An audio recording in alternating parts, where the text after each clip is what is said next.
Hello, everyone. Another episode of INDIGOCAST. Today, I have as a special guest NerdSlayer. We've gone on his podcast a few times. He's gone on mine at least once, and we share a lot in common. He has a deep love and appreciation for MMOs in particular, but I think we both share a long history of computer RPGs and RPGs in general. So, welcome. Thanks again for coming on, NerdSlayer. Thanks for having me, and good to see and talk to you again. And I'm looking forward to talking about RPGs.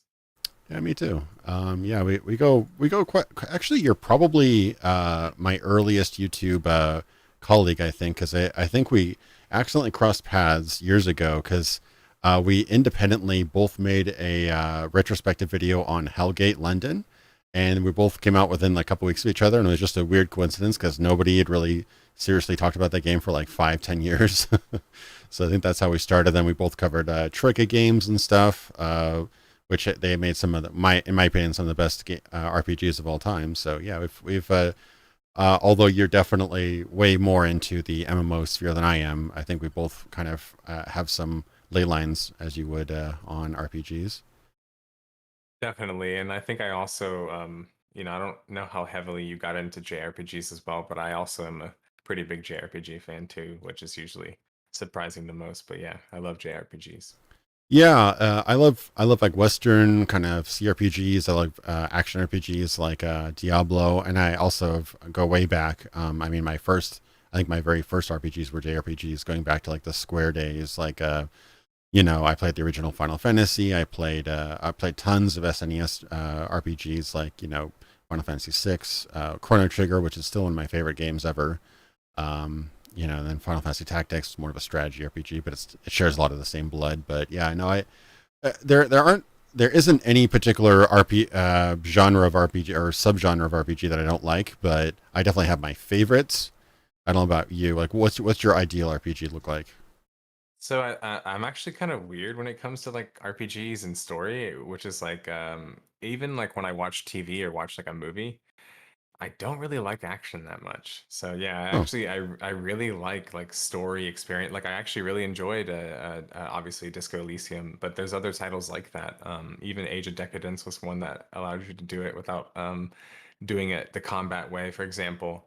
And there's also games like historic games like Neverwinter, which allowed you to maybe not necessarily take a pacifist route, but you could talk your way out of a lot of things. So like I've always liked those games, the ones that are more like dialogue focused, the ones that are more narrative focused, where combat is usually like not as big of a deal, and that's kind of just because it's typically not that great. But that's why Divinity totally changed that. But generally speaking, I don't really care too much about the combat as much as I care about the story. If it's good story, I mean, like Planescape Torment, I'll suffer through the menus or the UI or whatever else. yeah, yeah. I mean, I think we even discussed Planescape quite a bit in our last one where we did that really way too ambitious ranking thing. That was like Yeah. a year or two ago, but I think we all agreed that like Planescape is like god tier storytelling, but middling gameplay, just because it wasn't, it was your Infinity Engine type game, but I mean it probably didn't quite measure up gameplay wise to something like Baldur's Gate or Icewind Dale, but story wise it was really compelling, and in a way the gameplay kind of took a backseat in that game in some ways. Yeah, I think that I don't know where you stand with gameplay in an RPG or combat in an RPG, but I think largely the reason why people haven't had some big focus on it is because they typically haven't been the best, like, in a sense, like even at the time, like when they came out, like maybe you can argue in a strictly mechanical sense, but maybe not in like the I don't how do you describe it without sounding like mean? Yeah, yeah, it's really tough. It's like I love action RPGs. Like I told this story multiple times where I skipped my uncle's wedding, at a out of state wedding to play Diablo 2 when it was on launch. So like I love action RPGs, but at the same time, I feel like good combat, now that there's been so many proven successes, I feel good combat is kind of a given. Like it's not too difficult to have a fun and compelling combat. Like some games definitely to elevate it to another level with like really intricate systems and balance and whatnot. But I would say that combat is kind of a given. Whereas it's really difficult to make compelling role playing in an RPG. It's way more difficult because there haven't been that many games that really do it well. And unfortunately, combat usually goes one of two ways: you win or you don't. Whereas there is like role playing, there is no real like necessarily win, or you can do it like that. It's a win state or a fail state. But the most interesting thing about role playing is there is no real you know win or fail state in role playing. Like you can do better or you can do worse. You can do, and sometimes the paths just aren't just aren't even comparable. You could take a pacifist route or an aggressive route, but one isn't necessarily better than the other. So it's not as simple as the goblin is dead or the goblin's alive. You know what I mean? Yeah, for sure. And actually, something that I wanted to kind of hop on there, I guess, as well, and maybe transition a little bit is like, what about the games where they're not so RPG centric or an RPG like obvious, but they end up being kind of very role play? Like, I think people love to use like Deus Ex as an example, right? Like, Yeah. is that kind of like the barrier of where you say like the outskirts goes into being an RPG versus, you know what I'm saying? Like I want to see where like the limit is in terms of not being an RPG, but having like these certain like role play game elements versus like being within the realm of what you define as an RPG. I guess we should probably start there a little bit. Yeah, and that's kind of an important thing. Sorry, just I heard some people in chat said you're kind of quiet. Oops, I'm going to be breaking Oh everything, yeah, I aren't I? can turn myself up too. Let me see. Yeah, I just for some reason I can't seem to right click on you and oh, there it is. I could probably bump you up at like 122. Yeah, hope that Okay, doesn't. cool. All right. Let me know if that's good. Yeah, let me know chat if that's better. I lowered myself a little bit just to kind of equal it out, but yeah, I think the 122 should be good. But yeah, I guess like like what was your introduction to RPGs? Like we probably have a very different introduction. Like I started on I think NES and then evolved to like DOS games and stuff. But what was your first like true RPG that you played when you growing up? And I would probably say it would have to be a an online game, for sure. And I think it's hard to know if it was Diablo 1 um at the time because I played Diablo at a time that I also played like Dark Eden and other kind of online like RPGs, MMORPGs more like which they're kind of like RPGs, but we can get into that later that, Yeah. even some of those are kind of like dubious with how RPG they are, but like those are probably like I guess my first like RPGs in a sense, but like in terms of like the story, like actually getting into like CRPGs and all that other stuff, it was Neverwinter Nights for sure. And it was just like I found it in a value bin Oh actually. wow. Like yeah, like I think it was after the Platinum expansion or rather the Platinum kind of edition already came out, so obviously it already had I think the two expansions had already came out at the time, so that was probably like the first one that I found just randomly, booted it up, and was just like, this game's amazing, and it was so good to me that it inspired me to play with the mod tools and just the dialogue trees, and to this day, obviously, I still do game development, and really a lot of my early love comes from Neverwinter Nights. So yeah, I would say Neverwinter Nights 1 is probably my favorite and first. Yeah, I mean, Neverwinter Nights was incredible in terms of its customizability, like being able to make your own entire worlds and campaigns, multiplayer. Like there was some real creative work there, and it really definitely expanded the lifespan. It really kind of evolved past just a RPG due to the toolkit that it gave you. I unfortunately didn't have too much experience with Neverwinter until later because I remember I think I had a 3DFX Voodoo 3DFX chip, a Pentium 2, and I could not run that game very well at all. So I had to kind of stick to something my computer could run. But I really respected what it was trying to do for sure. Mine was probably going way back, probably the original Final Fantasy on the NES. Mm. That game is interesting because that was well before Final Fantasy became more of like a JRPG, quote unquote. I mean, it was a Japanese RPG, but it was basically a D&D light. Like you created all four characters from scratch. You gave them names, you gave them classes, and you built them up from scratch. There was no characters per se.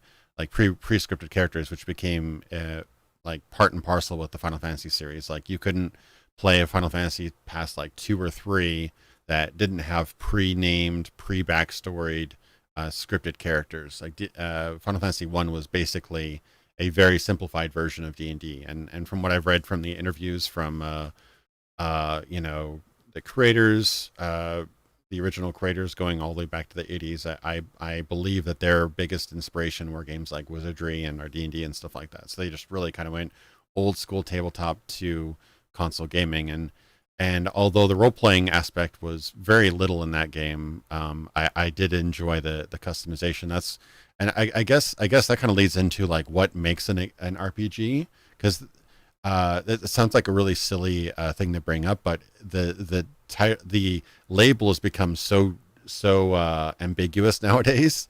I think that's because everything has RPG elements nowadays. Like I've seen racing games with RPG elements. I've seen just about anything. Shooters have RPG. You know, like ever since Modern Warfare, that you have experience, you have progression, you have level ups, you have new abilities you unlock. Like practically every game genre has borrowed from the RPG at some point, but yet the core definition of RPG has almost almost always never been carried over. As weird as that sounds, like what most people view as an RPG is something like you get dialogue with characters. There's a town. You can usually buy items and you can level up. That's usually what people consider an RPG, but it really the definition isn't it, the definition is a bit more than that. Like I wrote down some bullet points of kind of what I thought an RPG kind of encapsulates. You could probably add to this too, but I consider meaningful choice and story, meaning that your actions, especially through non-combat, actually have like major consequences or meaningful consequences that can affect the story or the ending. You can usually you can usually create your own character. That there is exceptions to this. Some people, I've heard the argument that games like Witcher aren't RPGs because you can't create the character. I disagree. You can still play the role. I think that creating a character definitely is an important part of an RPG, but it's not exclusively like if you have pre-made characters doesn't mean you can't make an RPG out of that. You could. You just have the roles created for you already. But I obviously, think the adventure game genre too also complicates that heavily yeah, because like that's where like and we don't have to get into that right away, but like adventure games are I mean they're kind of like right there sometimes in terms of being like an RPG and I feel like they really complicate that aspect. yeah, they do a lot. And I'd say some adventure games kind of border into role playing territory because, like, I don't know what a good example is. Like, what are some really good I adventure would say games that you Zelda. like? Zelda is like probably the biggest example Yeah, where it's like it typically gets seen now as like the same as like an RPG when it had like different levels of being more actiony and more kind of adventure-y and like it I guess like when I look at like Majora's Mask for example, yeah, the whole thing like you're just running around getting different masks and stuff. It feels kind of RPG like in some ways. You're like interacting with NPCs, but at the same time the core of that game feels a lot more like an adventure game. So I'd probably say like that's a good one. I think people also mention like Deus Ex as like a action adventure as well, right? Like or like a shooter adventure kind of game. I think that's another kind of interesting one that's RPG like. You obviously there's progression in it. You can play the scenarios and maps differently, which yeah. there's some element of like choice there. Uh, there's like Mass Effect, that whole game, how it goes from being kind of more adventure to being more action oriented. So there's some definitely some. I would say those are like the biggest examples that come to mind for me. Yeah, and that's where like the hybridization comes in because Mhm. it's just so hard to label things like that. Like uh, Zelda was pitched as an action adventure game, you know, adventure with the puzzles and the exploration, things like that, and Right. action with the combat. But as time went on, like I would have a very strong argument that unless you really are pedantic with a couple small details like experience, I would argue that Breath of the Wild is a full blown RPG. Like it's got pretty much it's got dialogue, it's got choices, it's got freedom of you know you can freely explore the map and go whatever direction you're not tunneled into a specific path anymore. And you've got shops, you've got you basically have level ups in everything but name. Like, you can expand your health, you can expand your stamina. So it definitely makes strong strides into RPG territory, or at least action RPG territory. But then again, like, there's some games that start out as something completely different. Like my favorite example is Assassin's Creed. Assassin's Creed was a stealth game, and by the time That's why I the liked it originally. yeah, Because I I played know. Splinter Cell. I loved Splinter Cell. Yeah, yeah, and I mean, it had some silly things like you just like do your hands like this and you're invisible. But I loved the original. I loved the second one too. Those are my favorite of the series. And but as things went on, they just completely went chameleon mode and changed. I mean, my fiance is playing through Valhalla, and I see that game, and it's just like that's basically an open world RPG at this point. Mhm. It's got all the hallmarks of that, right? But the most important things are never really prioritized, like the choices. Like, do you Mm. a lot of our open world games have this problem too, where you can do anything you want at any point in time, but only one way. You know what I mean? So like you're basically doing the same things out of sequence. So like that's the kind of GTA way, where like a mission will basically play out one way, but you can play that mission at any point in time, in the story, or usually with a lot of variety or flexibility where you're going to do that mission. So it gives you the illusion of choice, but essentially, when you do that mission, it's going to go one way. So I think where an RPG really stands out is the way you've built or developed or made choices through the story with your character should you should a have choices, and b those choices should have make a difference in the well-being of characters, their story arcs, the ending, things like that. And I think that's at the core what a true RPG would be. But a lot of our RPG quote unquote elements are just stats and level up. Stats, equipment, level up. That's usually what people boil it down to. Yeah, and And I like that you say that like the RPG like you talk about the RPG elements because like when I think about like we talked earlier about like adventure games and then how like sometimes there is like a hybridization, but you have to think to yourself like so then what is like the delineating factor, and it has to in some way be choice because you look at adventure games and some of them, they really truly do lack choice. Like to your point, I think a great thing about the early Final Fantasy VII is like although it's definitely an RPG, that game feels way more open ended than it actually is, and that's because I think that like Japanese developers are amazing at doing that. So like Zelda, more and more started to feel more RPG like even before it was. I think yeah, just because they're just amazing at doing an adventure game to where it feels kind of more like an RPG, if that makes sense. But ultimately, you're right, and that they lack at the core choice. You can't really change anything at the core of the story. In fact, I thought of a great example that's a Western example, and I don't know why this one slipped my mind because it's one of my favorite franchises, but Jedi Knight going into Jedi Academy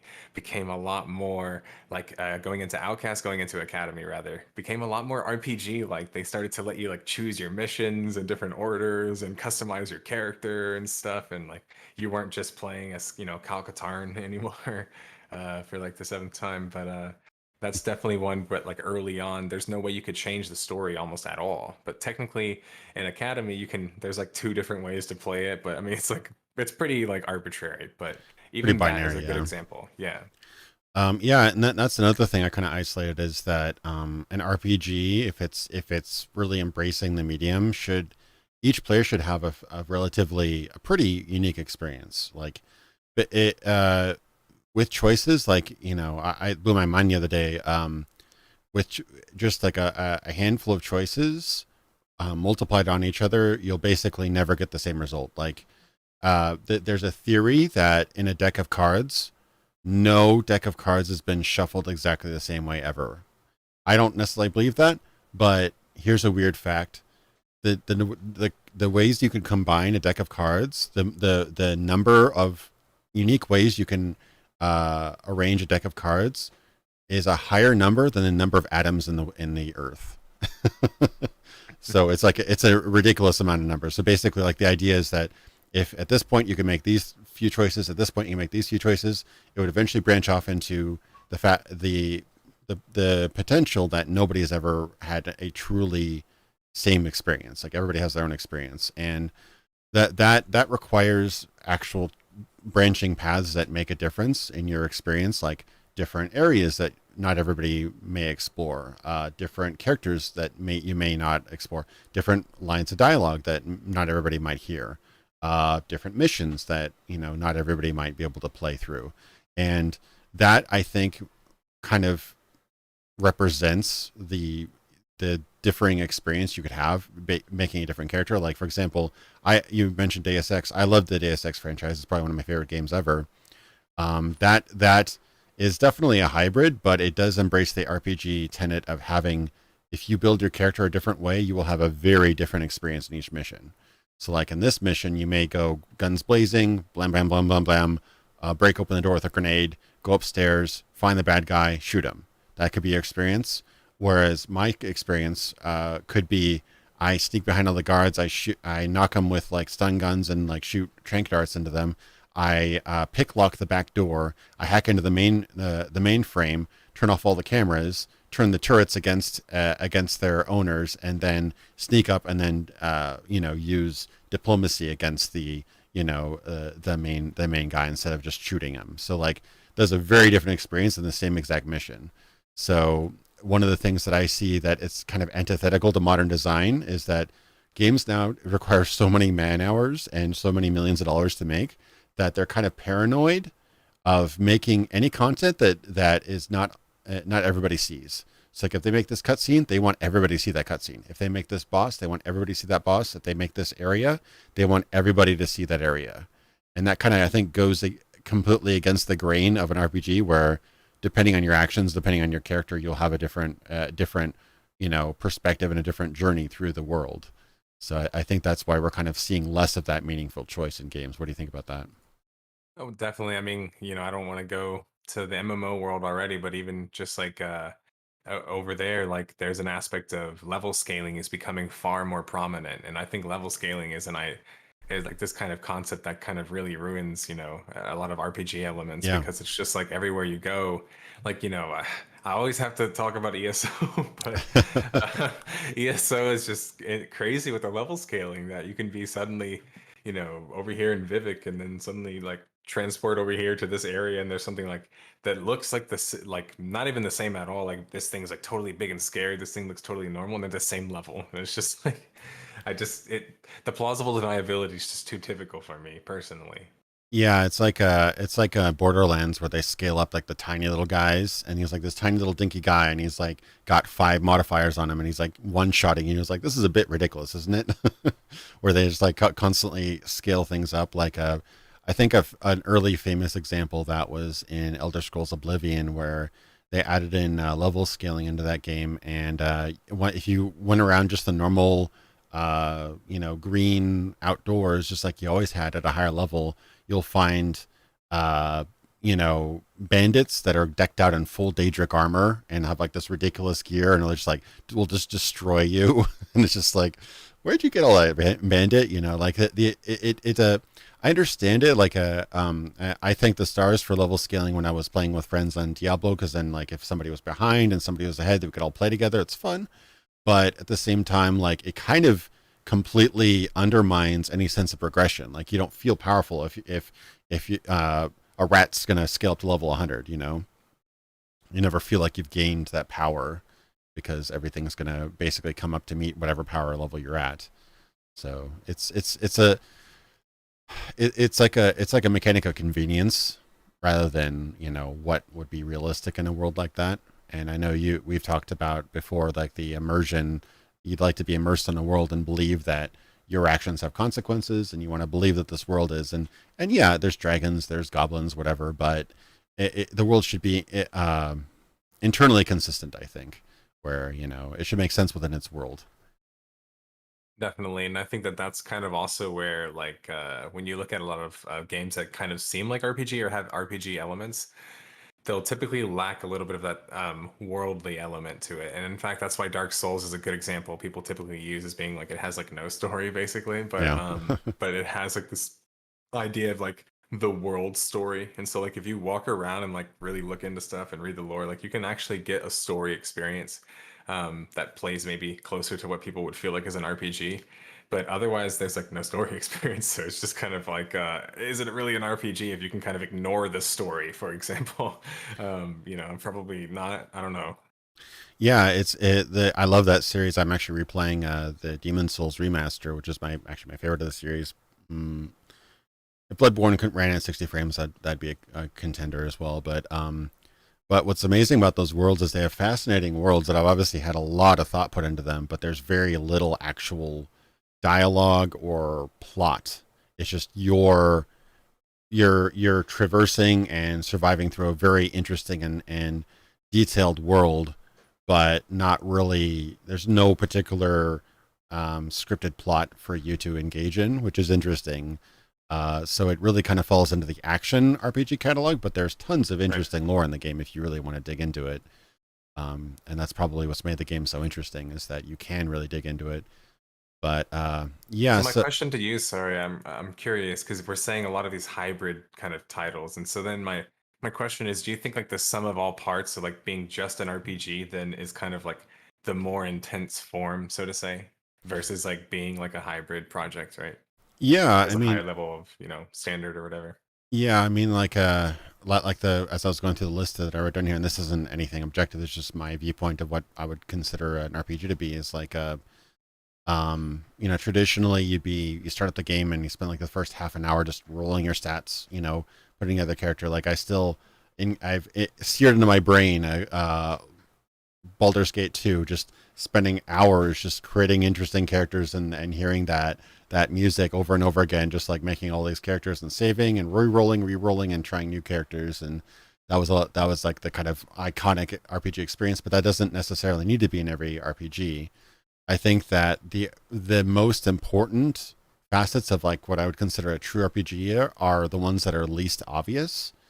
Like you think if you roll your stats and you've got skills and you level up and so and so experience to level 2, like that's an RPG. Bam. Not necessarily. Like a role playing is actually fair.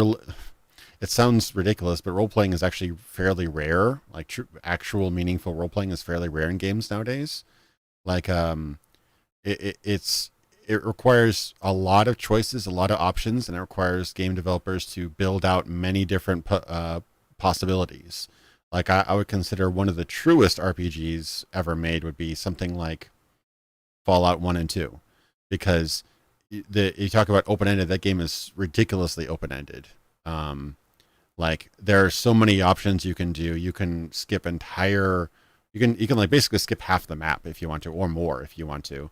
I watched a speedrunner beat Fallout 2 in 19 minutes, but I probably spend 100 hours and before I even beat the game, because you can go on all these adventures. There's like random encounters. You can shoot travelers on the road, or you can barter with them, or you can buddy up with these patrols, or rob them, or you can steal all this high end gear from this shop, and then plant bombs and blow up facilities and kill all these NPCs without them ever knowing you were there. Like there's just so many options in that game, and it kind of is mind boggling because it really relies on the player's creativity to see like what you can do with this world. Like it's almost like a sandbox in a lot of ways, and so you could even argue that some sandbox games are RPGs in spirit, in that you can kind of develop your own. You have the freedom of choice with consequences. It's usually missing Like in the. Stalker, for example. Yeah, exactly. Yeah. Games like that, they definitely go into the RPG territory, but I think RPGs definitely are strengthened by really good narratives as well. But a lot of RPGs, like the most popular RPGs, like the kind of Dragon Ages, the Mass Effects, and stuff like that, have a very strict narrative that allow for like kind of alternative ways that those narratives go about, and so they give you meaningful choice, but at the same time you're basically going to fall along the path. It's almost like instead of having many different directions you can walk, it's basically like a railroad, or a I don't want to call it that something that bad, but like a roller coaster that has a couple different ramps you can like almost like a little trains rails. You can just kind of like switch to that side, but it's going to end up going back into the same rail later on. Like wide in the middle, narrow at the end. Basically, that's been the kind of traditional AAA RPG as you've seen it, and sometimes it's impressive. Like you can see characters die and stuff like that in Mass Effect, but it usually they find a way to kind of make that so it doesn't really matter in the end anyway. So it's tough. It's not easy, but yeah. What would you consider like a the iconic RPG in your eyes? It's hard because like in my head I'm even thinking like even like are there combat requirements for being an RPG like to a certain extent, because like if not, then I'd probably say my favorite RPG, um and one that I think fulfills the full RPG, and I'm gonna have a little bit of a weird reason, but I do think it is a game like Neverwinter 2, obviously. The subsequent expansions, just because you can literally change the game yourself. There's an Yeah. element of that there, and I think there's also an element of you can play with other players, which is like it. Yes, that doesn't necessarily make it necessarily more role play than a single player game in a sense, but then it kind of does, and that's but my bias is speaking. But when you think about D&D and playing with players, then playing with other players, you typically will get better role play experiences than you will from a robot or an AI, right? At least so far. Yeah. So yeah, there's an element of that too, maybe. Yeah, I mean, you could go really far. Like some of those Neverwinter Nights servers had like just like I think like 40, 60 people on them, and they'd all have their characters that role play. Like you don't have to have NPCs to make an RPG. It obviously helps because a lot of players tend to go completely out of character. How many times have we played an MMO and people are just like shouting at the top of their lungs, sell gold, so and so, whatever, and just like, completely, out of character, whatever, or LFP looking for party or something like that. So like, but NPCs kind of keep the narrative and keep the world kind of stitched together a little bit. But if you had a bunch of really, really good role players, the characters that stay in character, that would be an incredible role playing experience. So I could see something like that. A good group or a good server on Neverwinter Nights would be a fantastic role playing experience potentially. Like, Mhm. um, I've you been through it and it is awesome because there's just something different that everyone on the server A has a character that's like approved so that no one's like cheating. yeah, Then there's like also a thing of like there might even be multiple DMs on the server and they will literally show up if you're causing havoc Mhm. at certain places. And the game and maps are typically designed in a way where the guards will also protect. So like there's multiple mechanics to keep players from just getting killed by another player. But if they suddenly did, like the DM can just appear. Trust me, I did this as a kid. But the DM just appeared out of nowhere and just put like the holding hand on me or Oh holding man, fist on me, and then just like pummeled me to death. But no, they would very much enforce the I think role play, and that's the hardest part about it, and that's why you don't see it in MMOs typically as much, is that maybe some players are good role players, but like they're so rare that like you might get like one good role player out of like a couple hundred players, and that's not enough to like really change the whole scene of a game. But if it's enforced or super encouraged, like in a game like Neverwinter, where it was because it was just D&D, and so when it went online, people were just like, hey, stay in character. You had to write your character panel, like you had to put all your stuff in there, so there was like this element of like you could just walk up to somebody and inspect them. yeah. Yeah, and so there's certain elements that were very role play like that you couldn't get otherwise just playing the normal single player experience, so maybe I'm a little bit biased there as well. Yeah, it's really tough. I've gotten a very similar experience from Muds way back in the day. They're Mm-hmm. essentially the same idea as something like Neverwinter, just text based. Mm-hmm. And the advantage is that you'd have a small player count, and so you would have that sort of interaction. People would be able to play off each other, and the scope of the realm was seemed pretty big, but because of the small player count, like your actions could really matter. Like you could actually um, farm out the entire forest, and there wouldn't be any spiders left for somebody else to kill. You could, potentially take a unique weapon, do a quest, take the unique weapon, and hide it somewhere that nobody would ever find it, and nobody else will get that weapon. Like that's the kind of scarcity and like the actual consequences of your actions in a world like that. I'm speaking, of course, of Major Mud. But there are lots of other mods. But what's kind of cool about a world like that, like Neverwinter Nights or Major Mud or something like that, is that your actions like actually had weight, and because I don't really know if that sort of thing could scale up to an MMO. Like you'd have to.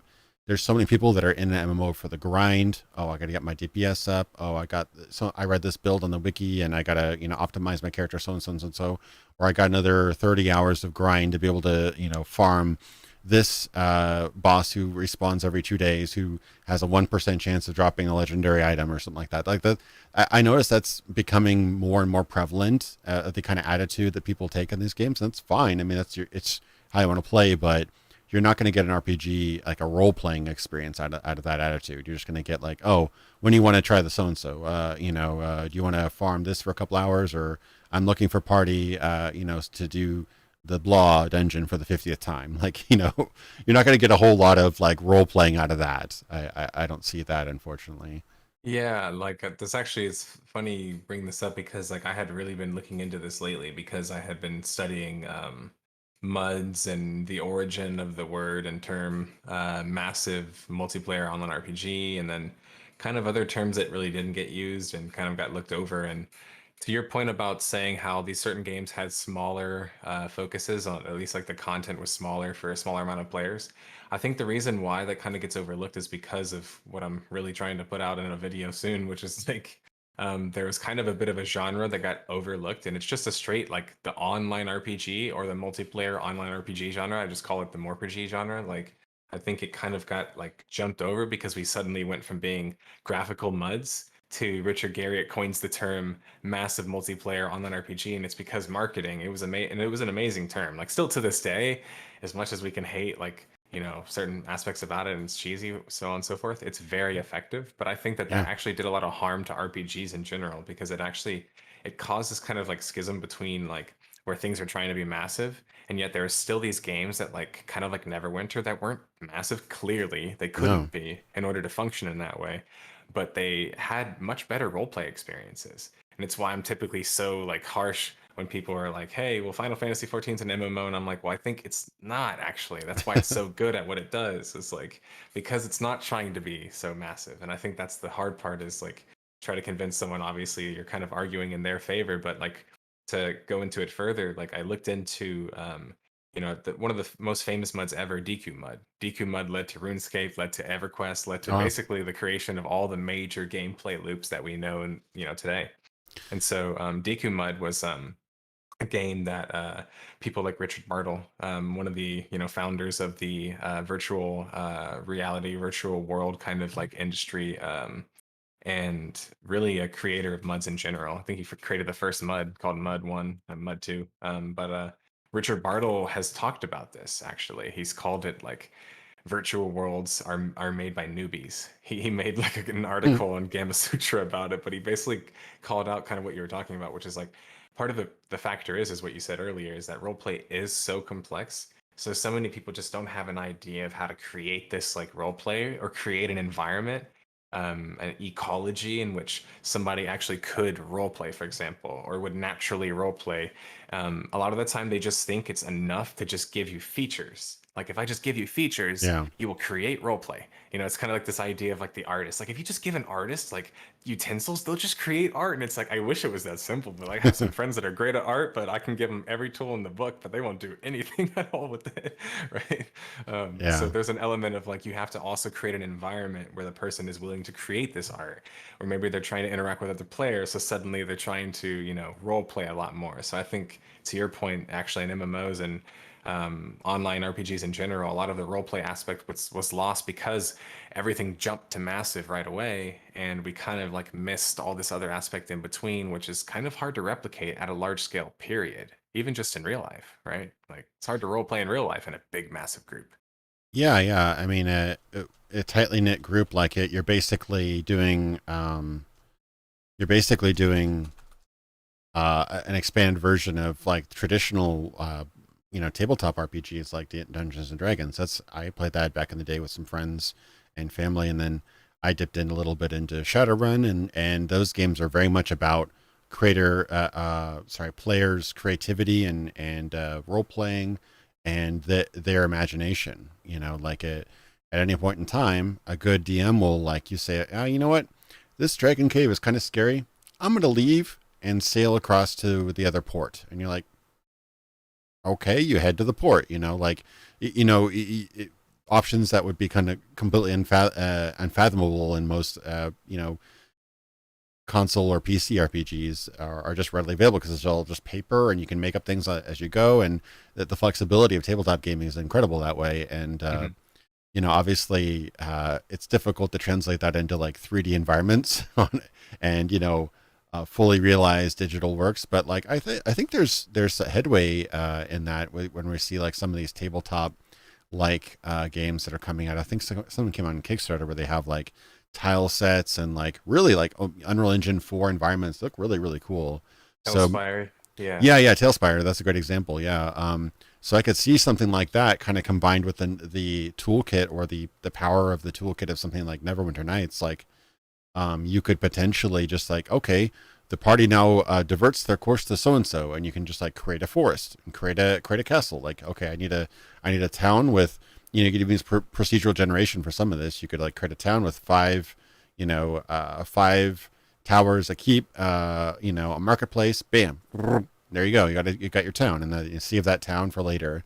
So like that'd be so incredible if we could actually have some sort of framework or whatever to support that level of freedom and that level of role playing because you're always like in any pre-built world or any like kind of finite world, you're going to run into those walls. Like, yeah, the game designers didn't really build anything past that house, so you can't go past there. There's a cart there. You that entire rest of the city is just wallpaper basically, and you know you understand why that limitation is there, but there's that kind of aching is like you really want to get even more immersed in this world. Like what's at the fifth floor of that building there? It's like, oh, you can't enter it. The door's locked. It's like, what if I break open lock? Now the door's like it's a wall pretty much.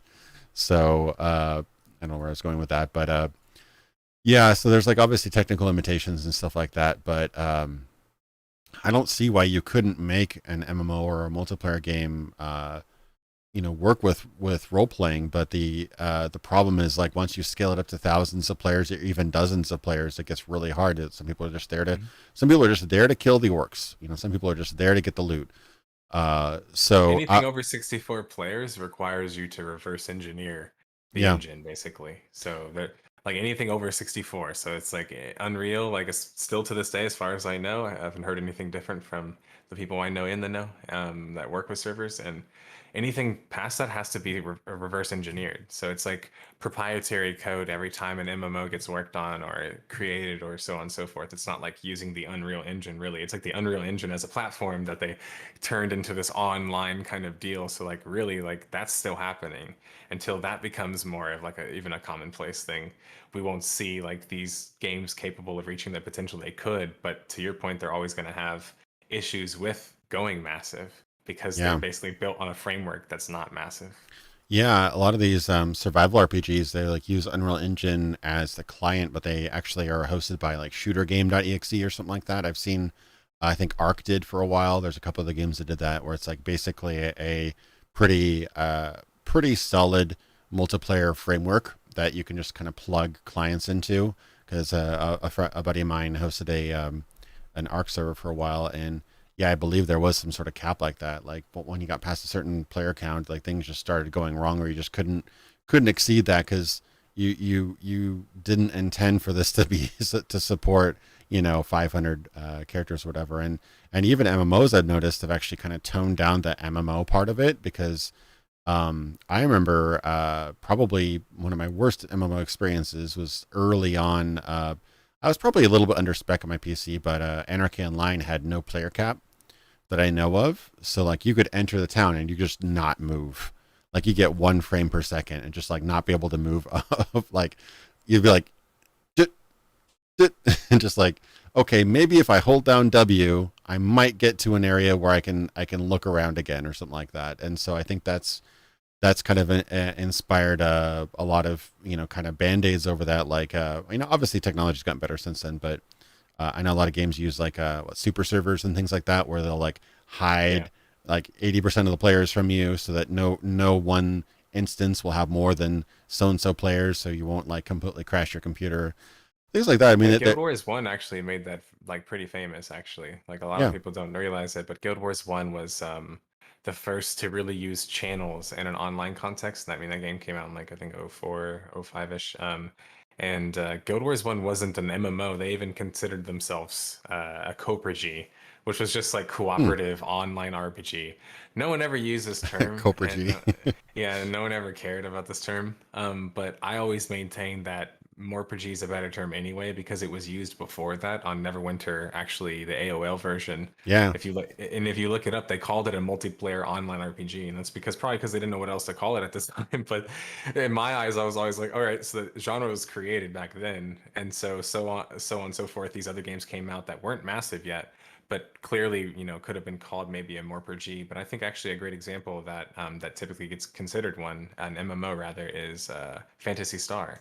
Fantasy Star, by most people who follow the game, even though it's a widely successful, popular game globally, but the people who follow it, like in the know, it's not an MMO. The way the Really? game's designed, it only allows for like 8 players in a zone. So like Oh, well. it has like a hub zone, but it has a lot of features that MMOs have. But that's how it kind of tricks you. And I think that like a lot of these like MMOs, quote unquote, are kind of like MorpGs in disguise, basically, where they never had to like or first off, they never realized what game they kind of were because they just looked at Yeah. the MMORPG genre and were like, "Oh, we're just like there somewhat." But it's like, but what number is considered massive? Is it 64 players? Because we already had that on consoles and Yeah. other shooters. So it's like it has to be some higher number. But then obviously we're talking about what you mentioned earlier. It's true. A lot of these games are shrinking, but they're shrinking because it's better for them to shrink. Like for example, Final Fantasy 14 recently just had a crap ton of players join the game and it was getting like overwhelmed by players. So they had to lower the amount of players allowed concurrently on a server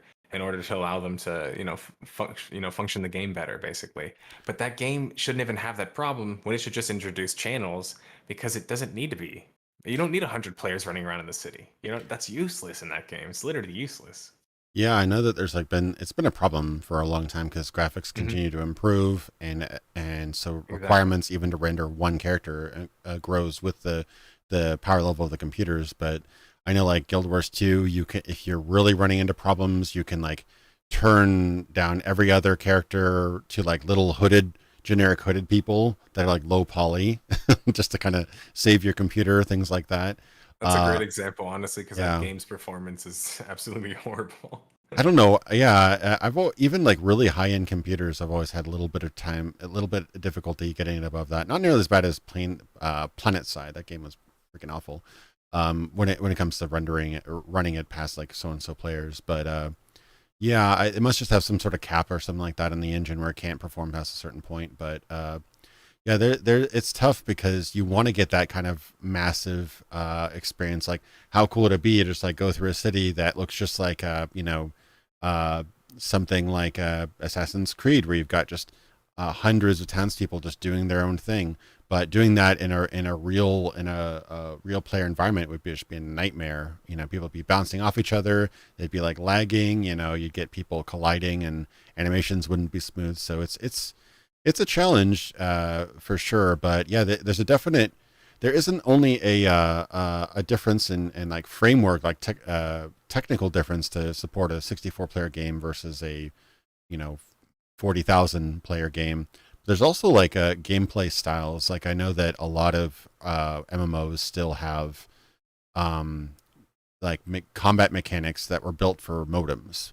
Like essentially like the combat style of EverQuest is still roughly the same to the combat style. It's at least comparable to the combat style of Guild Wars 2, even after all this time, because like lock on combat, you never lose an attack. It's reliable. If you lag out a little bit, no biggie, you still get those attacks in. So it's like you have to make certain kind of compromises to contend with that. And I remember the conversation you told about over Discord where somebody was calling a 4 player co-op RPG an MMO, and I'm just finding that laughable because people these genres have gotten so confused. Like the controversy like a month ago when they announced a new Metroid game, people were like, "Why is this new Metroid game an indie?" And people were like, "The hell are you talking about?" Because people think that indie means like lower fidelity graphics or something like that, and it's just like, yeah, a 4-player MMO and an indie Metroid game is now what we're having to deal with in like 2021. Yeah, and I think it's kind of like the issue with the terms kind of losing certain meaning, or at least like certain terms losing meaning, is that it makes the games worse. Like, my argument is basically like if you classify these two different types of game, because you're right, they do have different gameplay styles. For example, I can play SWTOR, Star Wars: The Old Republic, and I can play a game like Guild Wars and even Final Fantasy 14 without ever interacting with any players around me. And so I just don't, I've never thought of an MMO as a game that I could basically ignore everyone around me because I can't even do that in the real world. And so I always harken things back to the real world, and you have to because it's an actual world. It's one that we know the best, basically. We have the most information about. And so when you look at the real world, you think, can you suddenly just like, for example, press channel 2 and like everyone in the room around you just disappears and like you can't do that, so that doesn't feel very massive. And then like other elements are obviously something you said earlier about having a certain amount of massive players or actors in like an environment. Part of the interesting thing there is that it's basically just a bit of an illusion, and what I mean is like it's more of like perception. So for example, if you feel like something's massive, then you're going to think it's massive. Like, for example, if you're in a room of 10 people, sometimes, I don't know about you, that feels massive to Yeah, me, it does. right? Sometimes when you're on a plane and there's like, what, like 100 people or whatever, like on these big planes, like you feel like, man, there's a lot of people on this plane, dude. Or like somewhere, you're like in the airport, there's like hundreds of people. You're in a mall, right? These places feel hugely massive, but compared to like online games, they're not nearly as massive as we think of them as. But I think part of that is presence, part of that is how these worlds feel. But something that you kind of said earlier about these games, or rather the players treating them more like games, is that's actually part of the problem. The players are the problem. And I think it's hard to make that argument because you're not very popular amongst players because they're like, why are you blaming us? But it's like, well, because you guys like this style of game in the very gamey worlds so much that you're just going to keep getting the gamey worlds and the non-risky ones.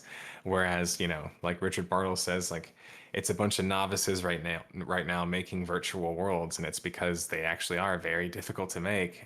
Dude has a PhD in artificial intelligence and wrote the book on virtual worlds, so it's like it makes sense that he would be saying that, but he's right in the sense that if we keep looking at these RPGs in general, and obviously I'm talking more so about the online ones, as just like games and not these kind of experiences and these transformative experiences that they can be and have been already, then we won't be capable of doing more and more things that are, I guess, impressive or innovative or whatever else.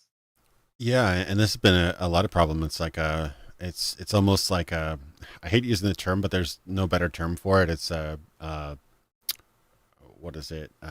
Ludonarrative dissonance. I think that's the term that people like throwing around, and it's worth a lot in Scrabble. But basically, it's the idea is the disconnect between the story or what the character's doing and the game, and basically like it can be like self-contained. Like a really famous example is the first of the reboot Tomb Raider games. Is that you see the first time she kills somebody, she's like distraught and she's crying and she's like, "Oh my god, I took a life, so and so," and like, and the next shot, and the next scene, literally, she has to kill like 20 guys, with a knife and like bow and guns and stuff, and she's fine. So like that was a bit of a disconnect, but like I think that in a lot of RPGs, MMOs included, is that the world doesn't keep enough tabs on the player, so the player can just kind of go hog wild. Like, even going back to like the original Zelda is like, what did we all do in Zelda? We go into the house, we grab everybody's pottery, and we break that shit, and we go like look for rupees. Like what we just or we cut down everybody's trees and everybody's lawns and just like open up a chest in somebody's house. Like that was just what you do, right? And occasionally, a sly game developer would do like have a guy say, "Hey, that was mine," but that's like the end of it, right? But talking about RPGs, if you really want an RPG to kind of respond to the player, or especially an MMO, you could technically, it would be tough, but you could theoretically train the players to roleplay. So like, here's a couple of ideas that I had. Guards, for example. A couple player characters just wandering around, jumping on like walls, running into NPCs and just like shouting at the top of their lungs about and how they want to sell so and so gear or looking for party or whatever, right? Guards are going to be like, hey, you're loitering, go on, get, or I'll call the other guards, or like, hey, stop shouting, or I'll put you in I'll put you behind bars or something like that. All of a sudden, players are like, oh, whoa, what? And then be like, maybe we should go, or maybe we should find something else to do so we don't attract more attention. That even just that minimal level of interaction with the players would be like, oh wait, yeah, it is kind of weird. I do kind of listen like a crazy person. Maybe I should go to the tavern. One it's a very very minor example, but everybody who references Deus Ex loves the example is that you kind of go all out, just like I was talking about Link just breaking the pots and stuff like that. In the first Deus Ex game, when you go to the UNETCO office for the first time, you can like, talk to people, you can look through objects, you can throw coffee cups around or whatever, right? Most of that stuff isn't really measured. I think if you throw something at somebody, they say like, hey, stop it or whatever, right? But the famous example is that generally players will just like check out every single room in case there's some great item they missed, including both bathrooms, both the male and the female bathrooms. And if you go into the female bathroom as JC Denton, a male, you'll see a woman there is like, what are you doing here, right? And then later on, the boss will take you aside, is like, and JC, I ask that you please stay out of the women's bathroom. Those like mention that to you casually, and it's kind of like a way of the game kind of telling us like, hey, come on, stop being silly or whatever. Like, it kind of just kind of it lets you know that the game's like kind of watching you, or it's paying attention to what you're doing. And I think with enough of those sort of mechanics, not necessarily that example, but those kind of mechanics stacked on could potentially kind of train the player to act like their character. If they're acting out of character, like they do that a little bit in Assassin's Creed, actually. Like if you just start climbing around on buildings in public, people will be like, why is he doing that? Yeah, that's true. They're like, hey, what? Like they do start saying stuff. The same thing kind of happens in like Hitman. Like if you suddenly start like hiding in the middle of people, people are like, what the? Yeah. Huh? And like, they start like looking, at you. And it's pretty weird sometimes. But I had two things that I wanted to say kind of regarding to that, or rather in response to that, which is the first one is part of it is that it's difficult to do that. I know from my understanding so far of like development is like to Yeah. have these kind of things that are tracking on somebody that, when an actor talks to them and a certain thing happens and like this progress, goes to another zone, like these types of like things that happen, like permanence and things that are basically like connecting from when you make a certain decision all the way to when you get to the end of the game, like that stuff gives programmers like nightmares still to this day in development. So I think that like there's some issues there of why we don't see it is like literal like ability and like technical limitations to a certain extent. But I also think, and this is where I'm going to be a little bit mean to certain developers, I also think people will say like, oh, branching dialogue, it's like, but it's not the hardest thing ever. It's just No. not that much fun to do.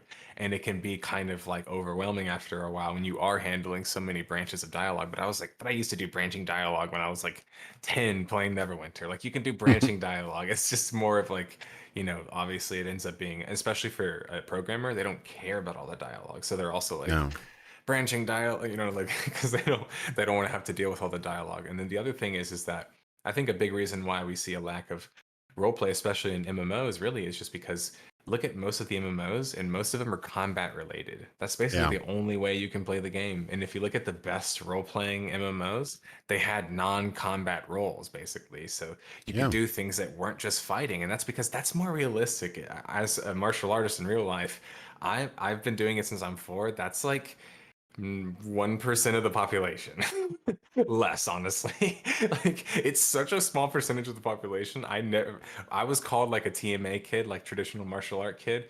We were pretty rare. We're like a Pokemon. Like you had to like track us down. So like seeing like combat people being in such a small percentage of the population now go into military. That's like a certain percent of the population. Now the people who even like will touch a gun, that's another percent of the population. How Yeah. many people are just pacifists? How many people hate conflict? Not Yeah. even just fighting, but hate just like arguing. You know what I'm saying? And like that's why these games like UO, And Galaxies basically did so well, both designed by Raf Koster, an amazing role player and purveyor of MUDs as well. So he had an understanding of how to create role playing environments. But that was so key in these environments to create roles where you're not just fighting all the time. And it drives me crazy because I actually would prefer a game like that myself, because I do enough fighting in real life. When I play a game, sometimes I just want to do some life skills stuff. I just want to bang on a tree, and I mean, obviously RuneScape is popular for a reason, but in a more role play context would be nice. Besides just endlessly swinging at trees. Yeah, I always liked it when they allowed you to do something that was required some sort of effort or some sort of skill that would also get you experience. Like couple examples I can think of off the top of my head is like when I was playing Guild Wars 2. One time I made those kind of Nord kind of characters. I've got the tall kind of Nordic characters. And I made it a mission that every single time I started, I would make my first level up by just exploring places. I'd go to like this node, explore that, go to this node, explore that, and I'd get the little experience bonus, and bang, level 2 eventually. And it was like, hey, I didn't even fight a single guy, and I'm level 2. That's awesome. Another example I thought of, I think it wasn't like a main class, it was like a subclass. I didn't get to play it, but a friend of mine played it. It was unfortunately it didn't last too long, but Wildstar, that was supposed to be like the WoW killer. Obviously, didn't do that, but I think it had like a profession or something like that of I want to say historian, where you would Yeah, get so the way it worked is yeah there's four paths to progressing through the game's worlds and zones. yeah One is exploring, one's fighting, one's crafting, and the other was like I forgot what the other one was, but that's what you're talking about basically. yeah, and if I recall correctly, like reading lore and stuff like that would get you experience bonuses. Hmm. So like you could actually use that to supplement your experience and things like that. Like I love the idea that that combat is not the exclusive method of progression. And it's true with a lot of like really flexible games. Like, unfortunately, a lot of games are just like experience is gained at when this character dies, which is just like really really limiting. But a lot of games, like if you complete certain tasks, you'll get a one time experience bonus or whatever, which is really cool. Some options in games like Fallout, Arcanum is that you can be so persuasive and have such a high like charisma that you can actually recruit like a few people to help protect you during fights. So like you don't necessarily have to fight, but they can fight for you. So you could be like a super charismatic, personality with a few bodyguards essentially, or you can haggle your way to a certain thing, or you can be so persuasive that you'll be able to avert a particular battle or particular dungeon by just convincing the person to do something else. So Yeah, the like, Wasteland series is good at that too, for yeah, sure. really good at that. Yeah. Wasteland 3, I'm really enjoying a lot more than Wasteland 2 actually. I haven't gotten all the way through it, but it has a lot of those kind of, completely different paths depending on the way you built your character, which I really appreciate that. You don't see that in many games nowadays outside of the Divinity series and, Wasteland and maybe a few others. But that's for me, that's what an RPG is. It's like you're able to carve out your own path based on your choices or your character.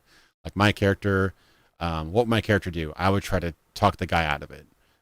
I wouldn't pull my knife out. I try to talk the guy out of it. And if a game lets you do that, and sometimes when that actually works, you're like, wow, that actually worked, and you're actually surprised because not many games let you do that. You know, or if they do, it's kind of trivial, like Mass Effect kind of.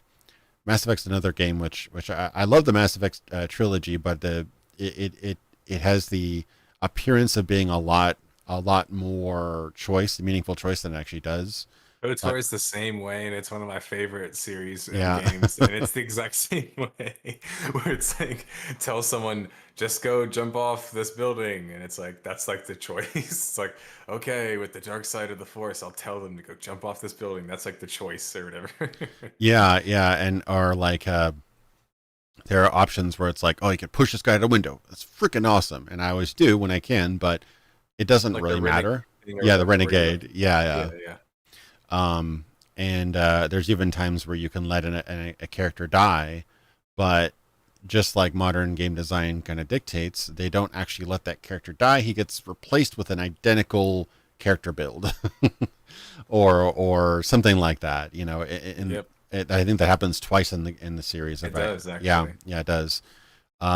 And there are some like tragic things you can do, especially in the third game, like beat the game, for example. But That no, was a tragedy. yeah, that was a tragedy. But no, there are like some of the writing, even in the third one, is really, really, really great, and some Mm. of the ends of certain characters are really well done. But it's disappointing when there's so many. It's like, oh, it's like a cosmetic consequence. I think we even talked about this before.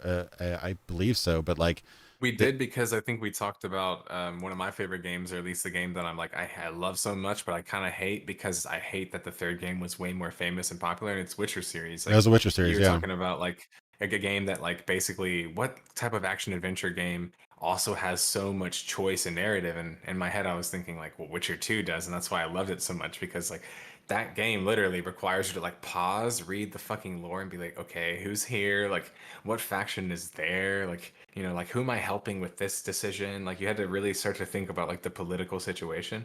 But then you get into the third game, and it's just like you said, it's like suddenly like none of these decisions literally matter except like a couple of them, and it's just like okay, so like you're just Yeah, like masquerading basically. yeah, and they're super well acted, super well written, mocapped and everything like that, and it's really engaging. But in the end, it's like it's almost like that meme. The poster child for this meme is obviously Fallout 4 because it had the famous like four option Yeah, that's a dialogue good one. thing, and it was like yes, no, but later yes, sarcastic yes, yes later or whatever. And that's not what the actual game said, but essentially it's what it meant. Like you couldn't refuse this person, basically. Like Hmm. you would eventually be working for them whether you want to or not. You could, and it's disappointing. Like I miss the kind of the wasteland responses, the Fallout responses, even like the some of the early Elder Scrolls responses where you can just like screw you, pulls out weapon, or try to lie to them. A really really good game as far as just non-combat options, like you said, was Disco Elysium, which just had lots and lots of zany options. Like you can when somebody demands money, you can pretend not to remember what money is. Like so that's one of my favorite examples early on. It's just like, so what exactly is money? Like things like that, and it's just they're maybe that'll work. Who knows? It's and yeah, that gets. I've looked at game design aid software like I think Artisty Draft is one program, and I've tried it out and stuff like that. That's like one tool you can use to kind of map out dialogue paths and branching story and everything like that. It can get mind boggling. I'm not saying it's easy. Hmm. That's Yeah, for that's why sure. I'm almost thinking technology like AI Dungeon can kind of come in to kind of fill the blanks. So where you might write a grander narrative, maybe some sort of AI or framework can kind of use like maybe you could each character you could develop a certain speech pattern for, and the AI could kind of utilize that speech pattern and fill in the blanks for if somebody tries to do something unexpected. Like I don't, I'm just thinking of other ideas. Well, obviously when you add four times the options, you need to build out four times the scenarios. There's no two ways about it, but I'm hoping that somebody can kind of use modern technology, maybe AI or something like that, to kind of uh, completely, make the game just completely linear. I don't know. We'll have to see, I guess. And I think a big part of that too is really trying to, like you said, like with the funnel thing, is like putting all the big decisions as like the main choice makers. I actually think that that's kind of a bad idea. Like, Yeah. and I mean, it's not how I approach it in my game design. It's like I'd rather you have like small options that are like kind of like you said earlier, that are like maybe limited time or like rare, or maybe like you could fuck it up, for example, like and actually fail. Which main quests you typically can't fail because like the game would just end or whatever. Like, it was kind of like in Morrowind. You've disrupted the fabric of time by killing this NPC. You have to go back. Like, you'd have to do it in a way like that, where you basically have to tell them, look, you literally just like ended your game. without really realizing it. But like Divinity does a great job of that. You mentioned that earlier as a good example game, but like Divinity does a great job where in the first like forts, city or whatever, like you can just like kill everybody, like Yeah. literally just kill everybody. And that it seems so like absurd and silly, but that's what I loved about Neverwinter was actually I love these aspects of being able to essentially uh, um, fail really. Like in fact, I've mentioned this example on my channel before, but one of my favorite examples is on the expansion of Neverwinter Nights where you're interacting with this wizard and they tell you like this wizard is super powerful, be careful, you need this wizard's help, they're going to teleport you out of the underdark or whatever. And so you're like talking to like the wizard and there's a moment where you can just say arrogantly like, I don't really think you're that powerful. And then like literally like a cutscene happens and he just like casts like a spell of like death right at you and you just like literally explode and it says game over and it makes you choose your save again. So I was like, huh. So I went back and I tried another one. Sure enough, he has like the same kind of response. So I'm like, all right, well, maybe I shouldn't piss this guy off.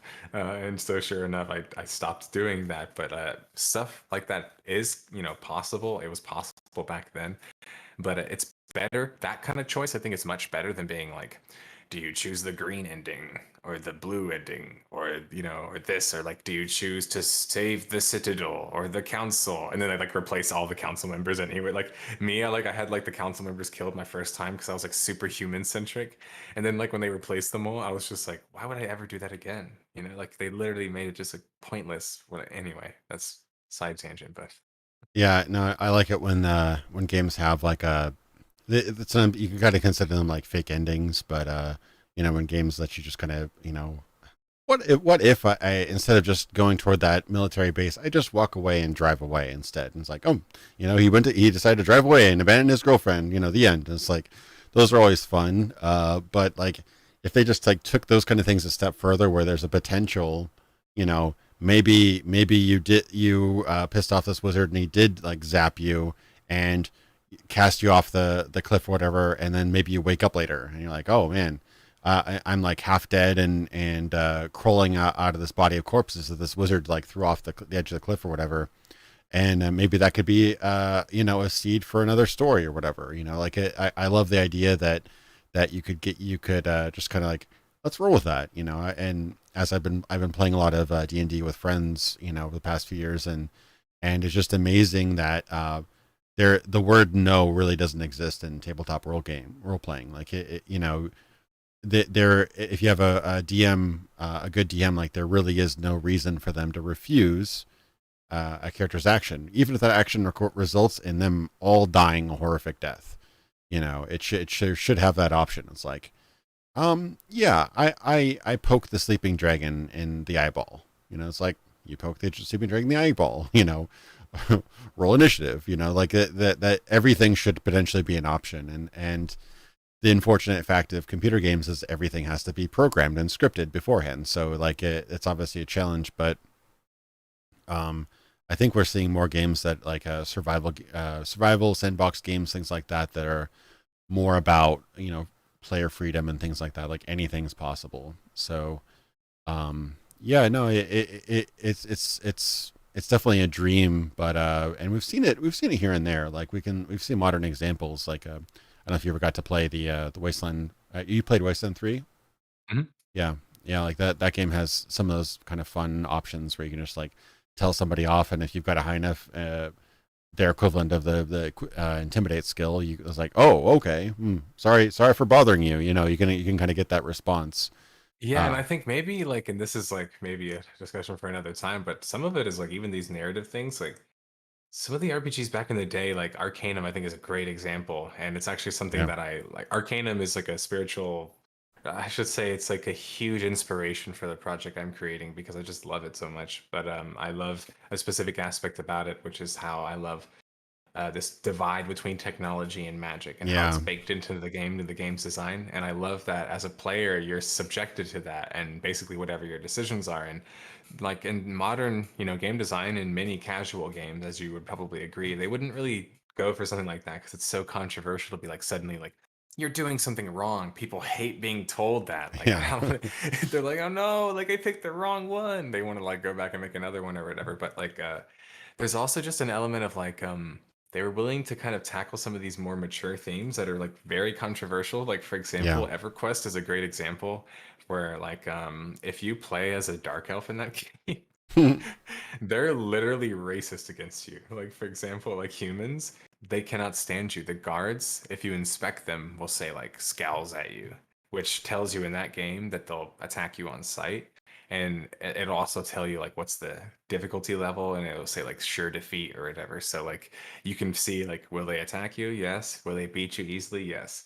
And when you play as a dark elf in EverQuest, you literally have to hide.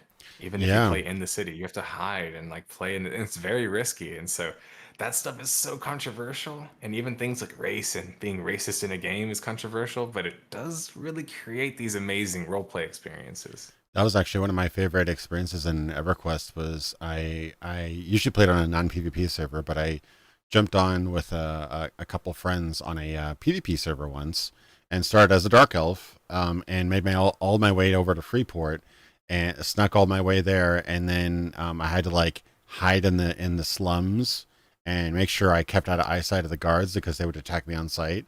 And I just love that aspect. It actually reminds me a lot of playing a Nosferatu in Vampire the Masquerade Yeah, Bloodlines, is that you have to exactly. like Great example. stick to the sewers, go through the alleyways, and that's actually a very small Hmm. game world. But just imagine that like 10x, where you actually had a whole sprawling city you could explore, and you had to find creative ways like jumping from fire escape to fire escape, or alleyways or whatever, or maybe using temporary magic to like obfuscate you as you like sneak across a crosswalk or something like that.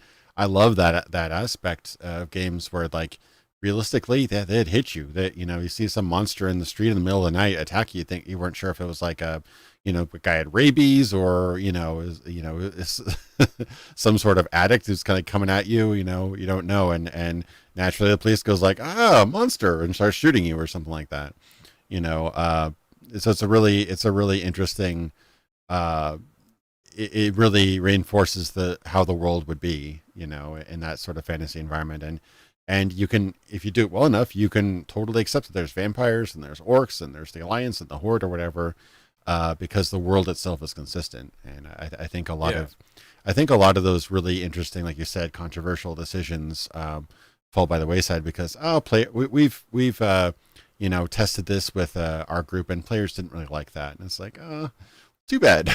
you know, But it's that's kind of why it works. It's like the same thing people talk about, like, oh, I hate this character. And I'm just like, no, you love that character, but you hate their character. You know what I'm saying? Like, it's like, for yeah, example, when Joffrey was getting like death threats and stuff, it just sometimes you forget that some people real don't or like don't realize it's actually not real. So yeah, like maybe some people suffer from it, but they also love that stuff. They love how like mad you get at this character, and like so people love characters that they hate at the same time. And I think it's kind of like one thing that like Marvel's done really well with like one of my favorite villains ever, Magneto, which is like yeah, constantly give him these arcs that make him very lovable, and yeah, then like let everyone down at the end. So you're like, no, Magneto, you were so close, and then this thing goes, but then you like feel for Magneto at the same time. I think like there's certainly some aspects of being willing to take a certain risk, but I also think you bring up a good point about like having a pull group might tell you like, okay, well, like I don't want this aspect because it's too controversial, yeah, but like but you're probably going to get told that by some people. And I think that that's like where the difficulty comes from, is like, everyone loves using Dark Souls as an example, but it is a great example of like we used to think that like you can't make a game with combat that's just too hard, it just won't work, right? And then it's like, yes, other games like this existed, but like we, when Dark Souls did it and then got really, big and successful, we were like, okay, so it actually is possible, we just hadn't really done it right. So it's definitely possible.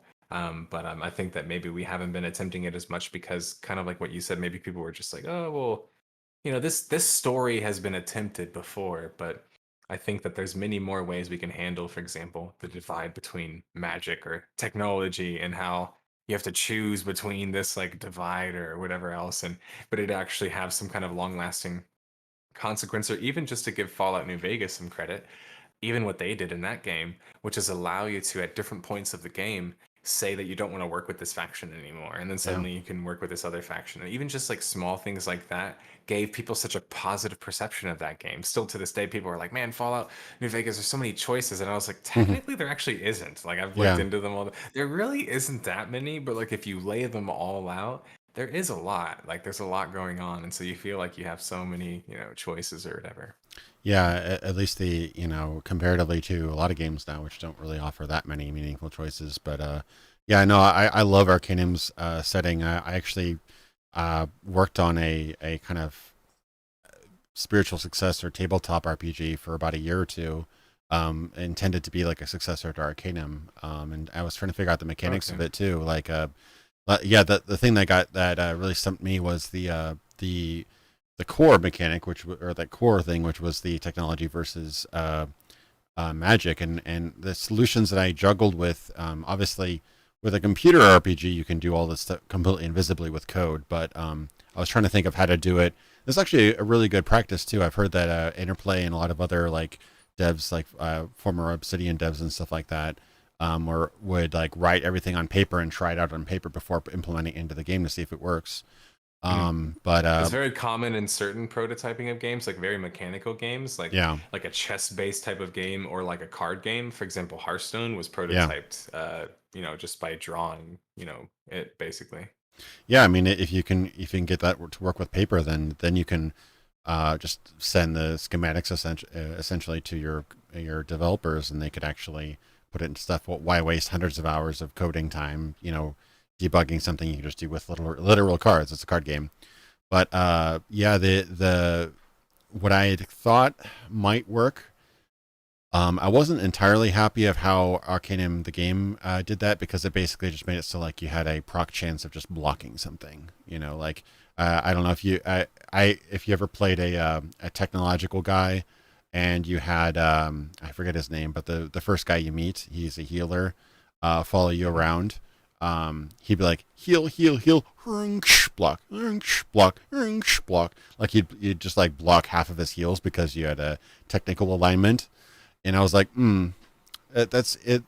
That makes sense, I guess, but it's just not really satisfying. So trying to make like a mechanic that would actually be satisfying for that. My idea, and this is again for a tabletop game, so I had to use like real objects and keep manage it or whatever. But my idea Mhm. was to have like a pool. I'd have like three types of tokens. I'd have neutral tokens. I'd have technical tokens and magic tokens. And based on the environment, like if you're in a factory, for example, you would create a base pool of like five technical tokens and like three neutral tokens, whatever. There's a lot of technology going on. So what would happen is like if you ever cast a spell, depending on the power of the spell, you would throw magic tokens into the this like bowl or whatever, shuffle it around and pull a token, and that would be your chance or your effect, right? But the more magic you casted, you'd be putting more magic tokens into that bowl, and you'd be kind of changing the ecosystem of that bowl of tokens. Or the more technical abilities, like if let's say a robot comes in, that would add something to the pool, or whatever. Technically, it's you can get mired into the mechanics of it, but something like that would be interesting. So, like if you cast a spell and you pull a technical token, you would get a sort of negative effect. It could just be like less accurate or less damage, or it could potentially be like a wildly negative effect, like you accidentally shoot your fireball on it, like ricochets and goes flying some other direction, or blows up in your face or something like that. Like it would at least it would show some sort of like negative or unpredictable reaction to that, and vice versa with the technical thing. Like you try to like start up your flamethrower in the middle of the mage's school, and the flamethrower is like overheats, and and the fire starts like blowing up, spraying napalm everywhere, or maybe it just like puffs a little bit of smoke and nothing comes out or something like that. Like I find that super interesting, but it's hard to make that satisfying. So that was one part I got stumped on, but I'm really interested to see how you're able to pull it off. I'd be really curious to see how you do it. Yeah, I definitely think it's like there's like from when I've studied like tabletop games, even just like chess and stuff like that, like go taking that into a digital format, like it really like card games, TCGs, it really does change a lot of aspects of it. And I think in my case, like obviously I'm using a lot of examples that have already been around for a long time, like Secret of Mana, Love that which game. have RPG aspects, but they're a lot more humble in terms of like choice, right? Like there's Yeah. not like a whole lot of choice going on.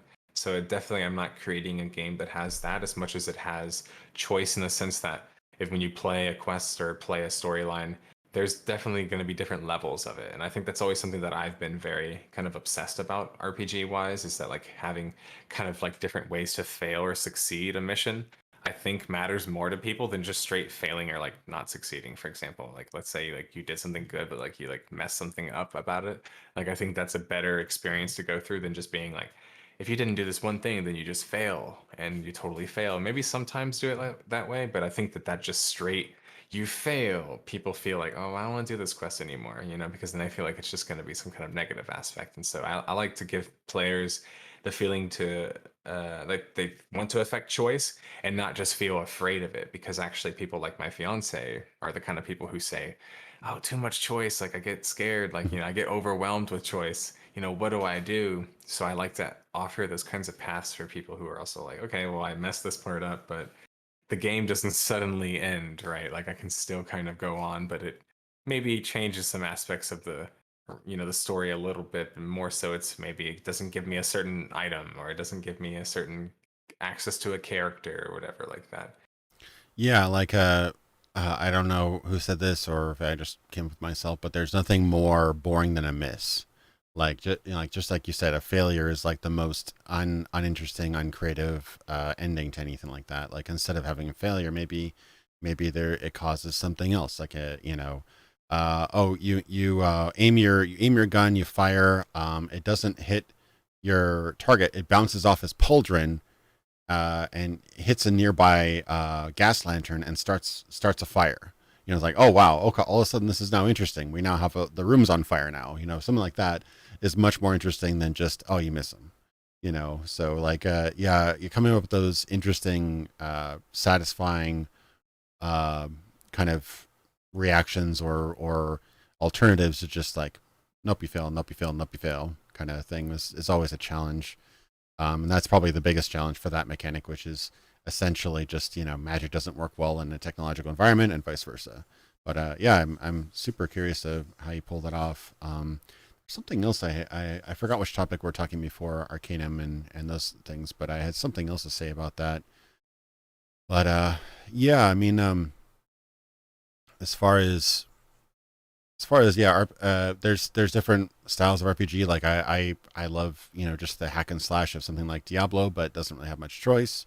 And you get Hmm. games like like we said, especially games like Disco Elysium, which are all about like choice and arguing with yourself in your head and dialogue and mental skills and things like that.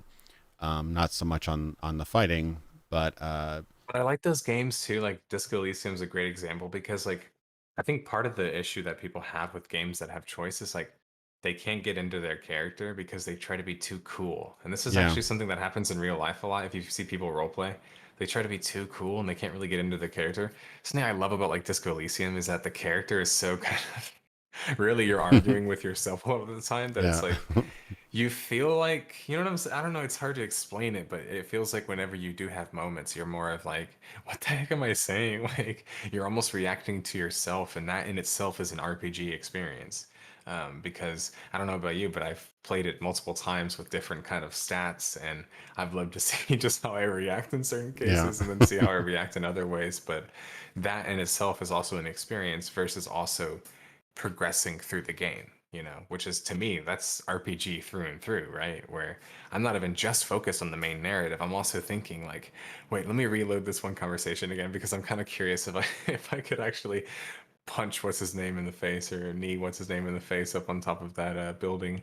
He's like blocking you and you have to like convince him to like what was it like you have to like convince him like communism is like not in the best interest of something or you have to punch him in the face or something like that. It's like pretty silly, but it's that game does a great job of that stuff. yeah. It's great when you have all those options, and they obviously had to write a ton of dialogue to make all of those interesting.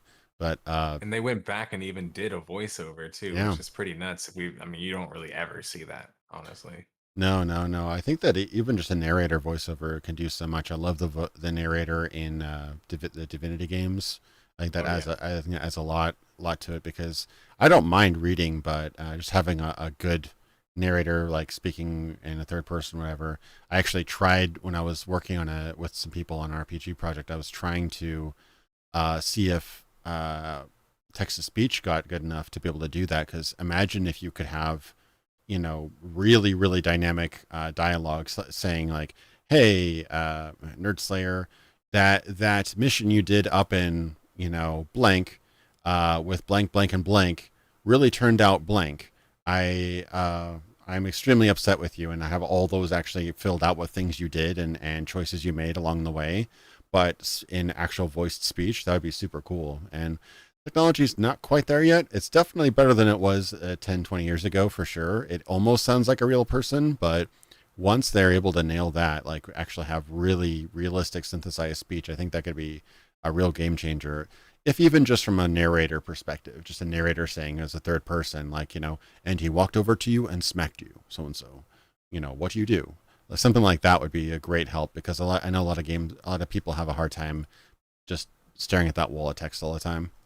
I mean, I know I do sometimes. Unless the game is extremely well written, I usually have a hard time with that. But Do you remember, and obviously it was a huge flop, but like the game Breach, that was like ex BioWare developers, where it was supposed to be like basically like an asymmetric multiplayer game, four versus one.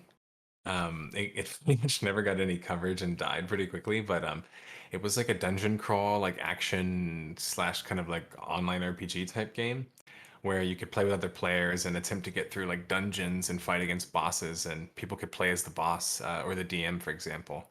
I was gonna say that like games like that have been attempted, but usually have failed. But I actually think that like, for example, a game like that could spice things up roleplay wise because they put more of a direct position or power into the DM's hand.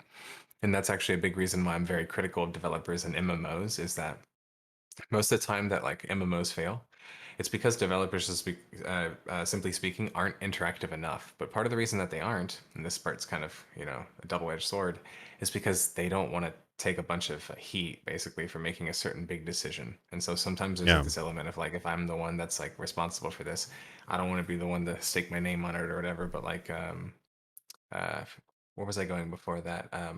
But with Breach, like it definitely failed and didn't work. But like if an MMO had more characters or DMs or dungeon masters or basically people who can create actors, people who can create content, actually affecting levers and changing the world and the environment, then theoretically more of these kinds of like D&D type stories could take place, right? But that's the issue is that most developers take hands-off approaches. In fact, that's why they like online games so much because they can, in a sense, just be like, all right, you put it up, and then you just kind of like, now you just let the rest of the players figure everything else out. They don't want to get in there and actually affect the change themselves, because you have to, in my opinion, in order to create these better experiences. But there's this element of like, why don't people want to change it? I think it's because you look at our world and like who's changing the seasons? Nobody is, but I mean, something, somebody, however you see the world, higher power, so on and so forth, something is. And it's not a computer program, at least that we know of, a simulation program that we know of. But you get what I'm saying? So, like, somebody is changing these factors. And in the video game, developers are hesitant to want to change these things and don't have enough quality or I guess like artificial AI or like levers that are taking place that are simulations or kind of more like a simulation yeah, where it can just change, you know what I'm saying, on its own. Like you were kind of saying earlier actually about like the dialogue and like creating like I think like AI creating like a dungeon or something like that. Like that could theoretically end up being possible later on. yeah. It's absolutely possible. I mean, I've seen this one tech demo. It was insane. Actually, I follow a person on Twitter where they have a completely procedurally generated city you can walk endlessly through. It's got ramps, it's got stairwells, it's got buildings, it's got doors, it's got several layers of the city like that. All that stuff is potentially possible, and I've seen prototypes of it. It's just I'm sure it's difficult to put into a game and then add, a bunch of actual gameplay mechanics on top of that. It's a lot of Well, AI development. is still an online RPG static, so how are we going to get to these other places that we want to get when we don't even have AI that can have a regular patrol pattern, really? Like past Yeah. like just being like go here and go there and attack anything that's red. Like we have that. We've had those AI for a while. But we don't have other ones who are kind of like certain levers and systems are kind of taking place where the AI really needs to come alive, and I think that's what's missing is the AI needs to come alive. And there's two things there. One, like we have actually some great original examples. Go back to EverQuest. I played Project 1999, and it's actually a great example where there's certain people in the game, NPCs that you have to talk to, as you know, probably from watching or playing the game yourself. But like you have to actually talk, like literally type to them. And so when you say certain keywords, it triggers like a certain quest. And so, in a sense, you have to actually engage with these NPCs. And I think that that's so important because, like you were saying earlier about teaching you how to role play, that's kind of what that does. Is it teaches you like how do I talk to this NPC or like interact with this certain character. So I think that's an element of it. More stuff like that, obviously, besides what I said earlier about the technology thing. But actually, like totally randomly, but I've been pretty much considering finishing my degree in artificial intelligence because I've gotten to the point to where I'm just like, you know what? I think I need to learn artificial intelligence myself because yeah, it's something that's like very complicated. And I would say from my experience in working on private servers and online games, even just so far, and also consulting with people who do, it's probably like the least like innovative part right now, I would Yeah. say, is the AI. So I actually so much so want to study AI myself, literally, because I feel like it's like it's that much of like a big deal, really. Obviously, everyone can think of like AI being super because they can do the scary possibilities. I mean, look at like the back shot, for example. You have some great examples of like AI going like, you know what I Yeah. mean? But like, but even just on a basic like game level, AI is still not really where it could be. And I think that if it gets there, we'll have these role play experiences that are capable without having to have a player create them for you, which is the problem, really. Yeah, that is the problem. It's just too much work to actually Exactly. script out each person. Like they've tried to do that in a scripted Mhm. format. Like a good example that I like to refer to is this was years ago, but the original Shenmue game, they actually gave like night and day patterns to each and every character. This is even before Arcanum, which also had that. And like I one time on stream, I was just the burger guy. I think I was just talking to him, and then at like 6 or 7 o'clock, he closes down shop. Then instead of walking to his home, he actually walks and zones into his the quickie mart and buys some things. And you end up seeing him zone out again, and he's carrying bags to his house. Like he went shopping and then he on his way back home. And it's like that's so neat. But that was obviously all scripted. But I think that AI is probably the single most important thing to advanced video games at this point, like between AI and procedural generation. Because like, if you've ever tried out AI Engine, I really recommend checking that out, just seeing what it can do. But you basically can feed it a few sentences, and it's like almost like a predictive. It's almost like a really advanced predictive like sentence completer, but you can like basically feed it like, okay, I'm an adventurer in the land of Tiriath, and my long lost love was kidnapped by the Goblin King Duganoth, and then it's like, okay, and it'll generate a whole paragraph like, so and so you're walking through the forest and so, and then somebody says like, hey you, what is your name? And you're like, oh, I'm so and so. I will go slay Duganoth. And it's like, well, Duganoth is really powerful. Didn't you know that? And it's like literal, like actual. Sometimes you can. Sometimes the writing's actually fairly good, and it'll actually like generate all these scenarios. Or like he says like, well, or he might say like, well, I'm actually a follower of Duganoth, prepared to prepare for battle or whatever, and it'll create all this stuff completely out of the air just based on your feedback. So imagine if you could take that in text form and translate that into like game mechanics somehow, like into an actual game where your actions and everything you do just generate complete scenarios out of the ether based on AI alone. Like that's not too impossible. I don't think. I just Obviously, it'd be tricky to do for sure, but I think the groundwork is there. Your comment about how AI in video games how it's so lackluster really reminds me of this talk that Bruce Nesmith did years ago. He's actually one of the lead designers of Skyrim. He's been doing. He actually worked for TSR back in the day. He did RPGs and tabletop stuff since the '80s. Then worked on the Elder Scrolls games. Really cool guy. He was talking about some of the issues he had with Skyrim, because Skyrim was supposed to come out with a revolutionary AI system. Actually, Oblivion was, but they kind of canned it. And then Skyrim was going to do like a revolutionary quest system / AI. And he was talking about some of the challenges. And I almost think that, and he actually completely comes out and says it, that AI is held back because when you crank up the autonomy, that's such a hard word to say. It's autonomous agents. Yeah. Anonymity, I think it is. What I say? Oh, autonomy. Of Yeah. Anonymity. anonymity, something like that. Yeah, well, that Yeah. word there. Of the NPCs, crazy things start to happen. I want to say it's this talk. Maybe Autonomy is what someone else is saying. autonomy. Actually. Yeah, there you go. That I was making it There more you go. complicated. Yeah, he was saying that like her. No, that might have been Paul. That might have been Peter Molyneux saying that. And when he was developing Fable, they tried a bunch of crazy stuff too. He said that NPCs started to try to complete the main quest on their own without the player. I think Bruce Nesmith was saying that there was like, I think like they had a bunch of like reaction scripts and stuff like that built into HNPC. So like whenever the player was like, "Oh, I'm pretty encumbered," and they just like toss some iron sword or whatever, all the NPCs would like come running out. It's like, "What is this item?" And they like start talking to each other about it and fighting and doing all this other stuff. And it got almost overwhelming, the amount of reaction you got from just trivial actions.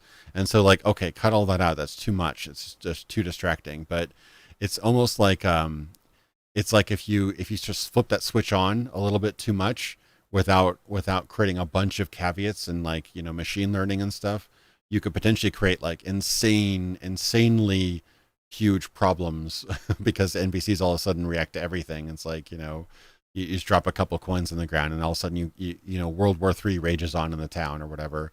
It's Even just, simple AI can be terrifying. So I have an yeah. anecdote to talk about where I worked on a private server in Rust. So Rust, there's a private server we were making that was kind of supposed to be like a basically like an MMO Rust server, or more like a Morpg Rust server. Yeah. And one big thing that we had in that game was actually roaming AI. And so we kind of came up with like roaming AI in a sense in that game that was very simplistic, just using the base AI of one of the murderer NPCs, which was just an NPC that would just chase you down. So we took this like base AI and then basically took it and said, okay, let's give it a wider radius and let's also give it the ability to like pick things up. So like what it'll do is like walk around, look at things, like pick things up, and then it'll like see you and chase you down, try to kill you. Well, what's crazy about this is like we put so much work and time into them and even their costumes that players thought they're real, and they still think to this day they're real sometimes whenever they're engaging with them. And that's because we tried to make them look as real as possible. So that's the thing is like that's the future, is making AI that when you're playing in a multiplayer environment, you don't even know if that's a player or not. In fact, you might treat that person like a player and it's not a player.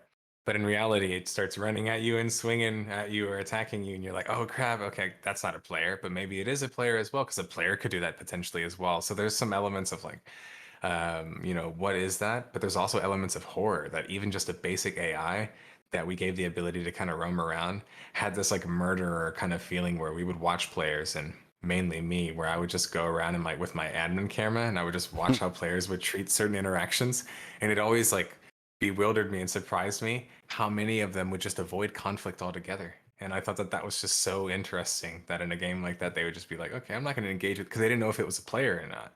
So because they thought it was a player, they were afraid.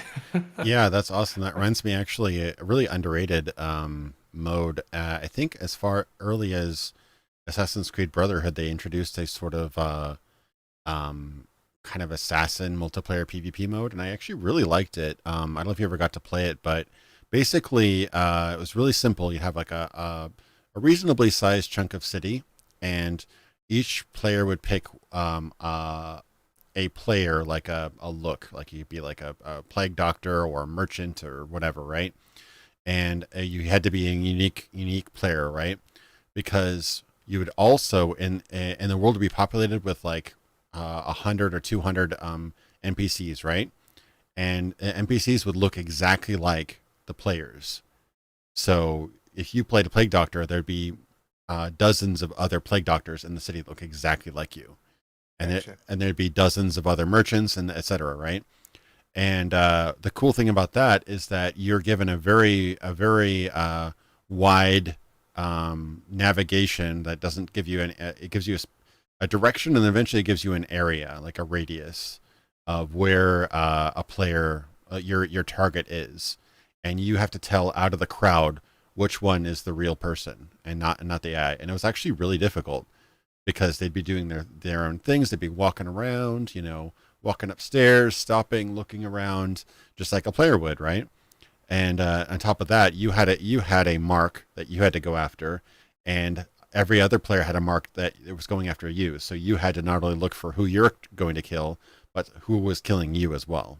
So you were like super double paranoid. You're like, okay, in this crowd, there's like 4 or 5 of these guys. They all look very similar, and you'd get like you would fail your mission if you killed the wrong person, right? But you'd also be like looking at the corner of your eye for somebody else looking for you. So you're not only trying to blend in with the crowd, but you're trying to find out somebody else who's blending with the crowd, preventing somebody else who's trying to kill you. So it was a really, really interesting, very similar to what you're talking about, way of like creating realistic acting NPCs that could be mistaken for humans. And I think that's a super interesting idea that you could really seamlessly blend uh, an RPG with a multiplayer experience with, because you wouldn't necessarily know this person could have been an AI all along and you have no idea. Yeah, and a big reason why it's missing too, it's such a simple reason, and it's actually something that I'm like super passionate about. It's nameplates. It's Yeah. like MMOs just have nameplates everywhere and show you where everyone is all the time. And so like there's never this moment of like, what is this? And I feel like that's severely lacking there. But anyway, don't get me started on nameplates. Yeah, I think we had the same conversation last time I was on your, Definitely. your podcast, and it's like I cried about nameplates for nameplates. a while. Yeah, they really irritate me. Like almost every time I'll look at a game like, oh, this looks so interesting, and then I see like nameplates and a really ugly UI, and I'm like, I have no interest in this game. It just totally takes everything away, especially when it's like bad in the sense of like, like a game like New World that's, in closed beta right now. It does a good job of like where it'll have like certain nameplates, but like you have to be close enough and like there's a certain level of stealth where you can't see unless you like really look at someone's direction at least. So like there's an element of it. But most of the time, you can just straight press tab in a game, right? Or you can just like look around and suddenly you see everyone's name pasted everywhere. And it's Yeah. just crazy that like people created like fake stealth where you literally press a button and you go invisible. Meanwhile, we could have just used real stealth, especially since we've had 3D games now for such a long time, though. We could have just had like real stealth where you don't show somebody's name and they could just hide behind something. Yeah, no, it's always been a tricky thing because like I think that this exact conversation we had like a year or two ago where how do you know this person's name? You've never met them before.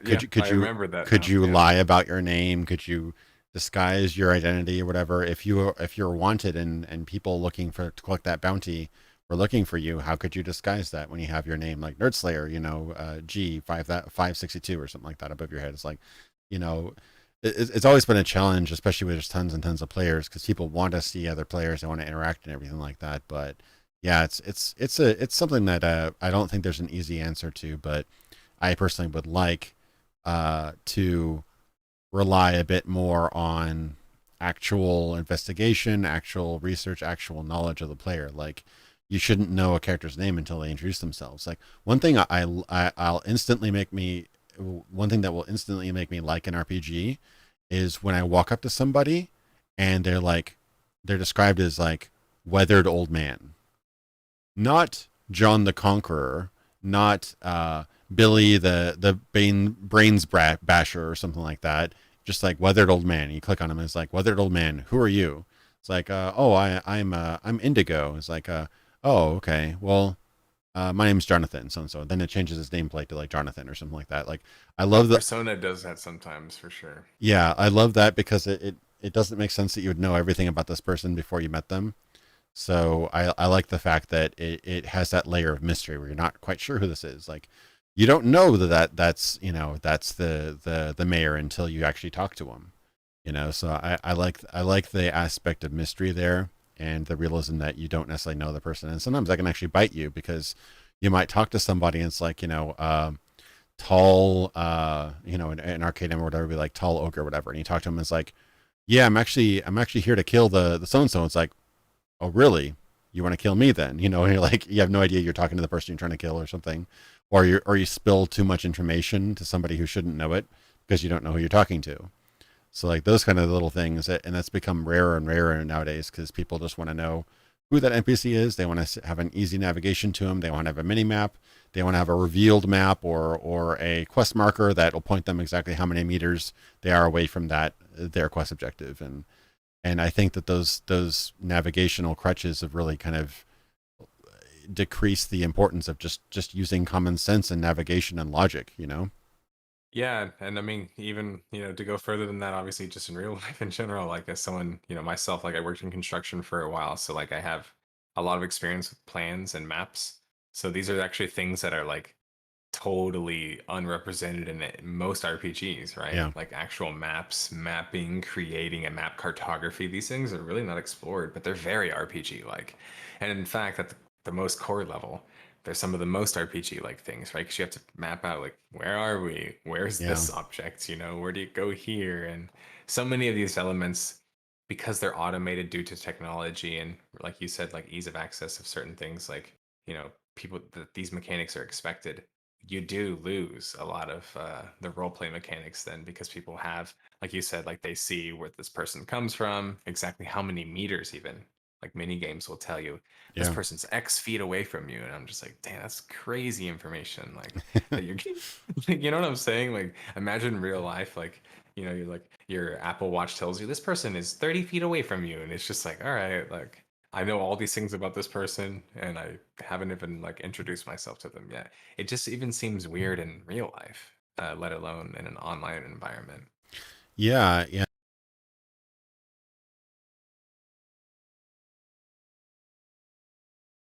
During between editing, insane amounts of hours. I've been playing a little bit of Ghost Problem. It's actually thematic too. At some point, uh, your father is deceased in the game well before the game's events, but at one point they mention it's like a flashback to your father's funeral, and they say that your father's still with you. He's the wind at your back, right? That's what they say. And they have a super cool mechanic in the game where your navigational arrow is missing, and instead, wind will whoosh toward your objective, so you can follow the wind literally to where you need to be. So you'll see the grass, and you'll see leaves and trees and stuff sway toward where you need to go. Super interesting idea. But even that game, they couldn't resist adding the meter marker on certain objectives, and it's just like, oh, you ruined it! You ruined it! You were so close. But on certain Yes. topics, like this way, you're 40 meters.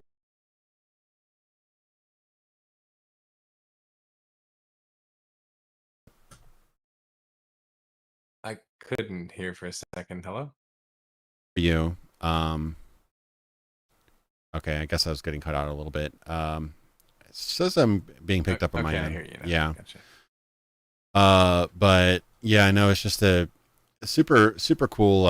Yeah, Ghost of Tsushima.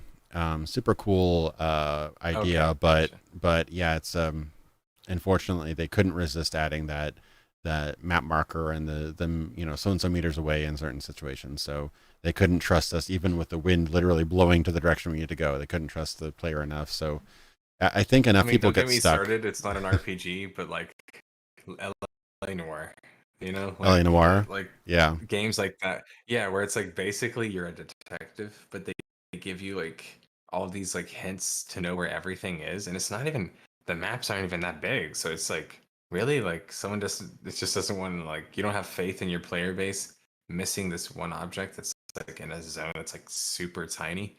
But I mean, yeah, like you can just press the thing, it makes a shine and a noise and ding ding ding whenever you like pick up the clue and you like understand it more. Oh, this is a clue. Like they had to make it so obvious. Same thing in Hitman.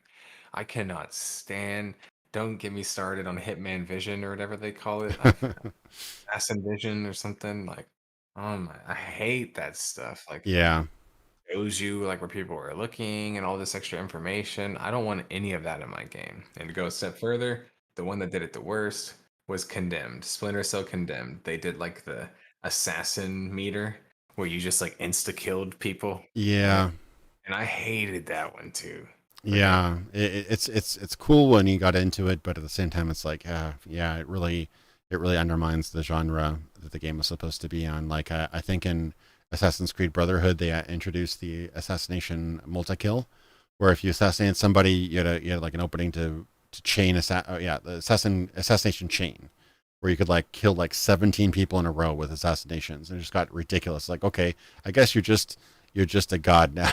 You don't need to Where actually you just evade use the guards. hidden blade and you just sit there and wait to counter them. You just keep, yeah, I used to see people do that all the time. You could just like once you activated like one special attack, you could do like just insta kill, insta kill, insta kill, insta kill, insta kill in combat. So it's just like, yeah, it got a little nuts.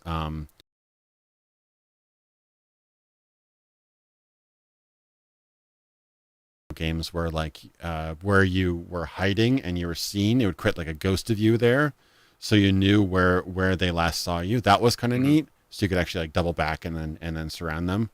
Agreed. Those kind of things were cool, but yeah, they definitely kind of just toned it down enough because they want their player base to feel like they're badasses and they just get like they can take on anybody and bam bam bam, ultra kill, dead shot, all of them. But the problem is with that is like, okay, now it's no longer a stealth game.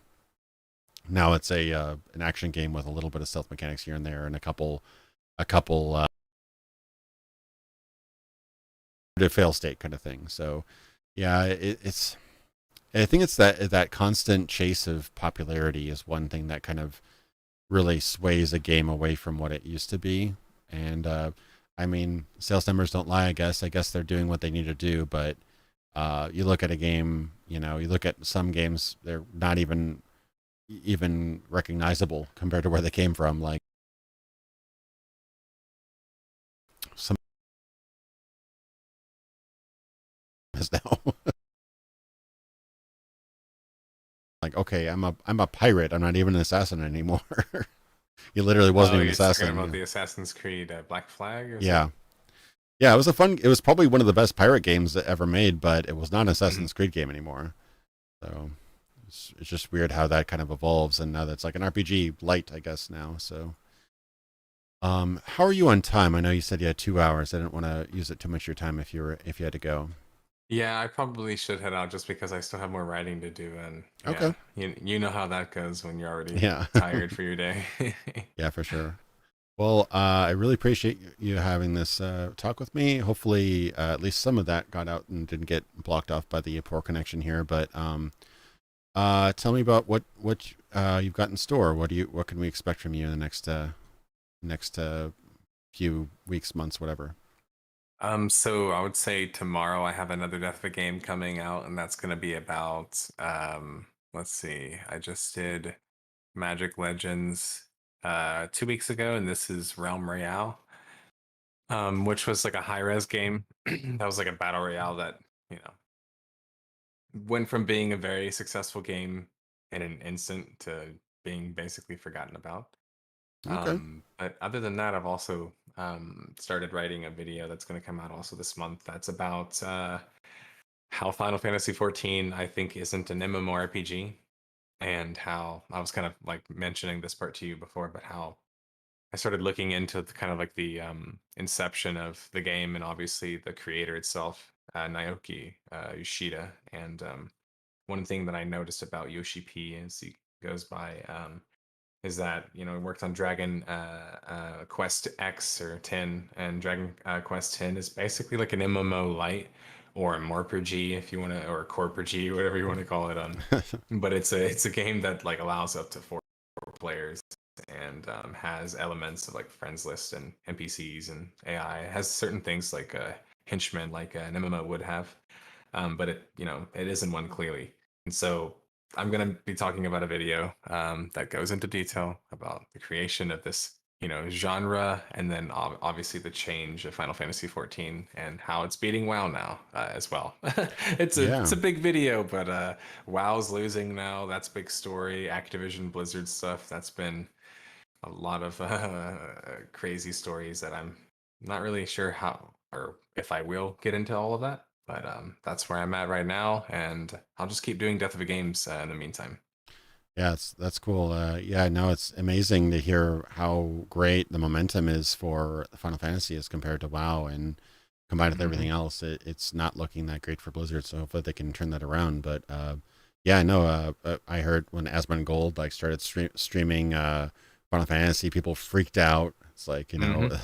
WoW is over Literally, they had party. to pull the game off the shelves. The game's digital, and they had to pull it off the shelves. That's how many copies they were selling.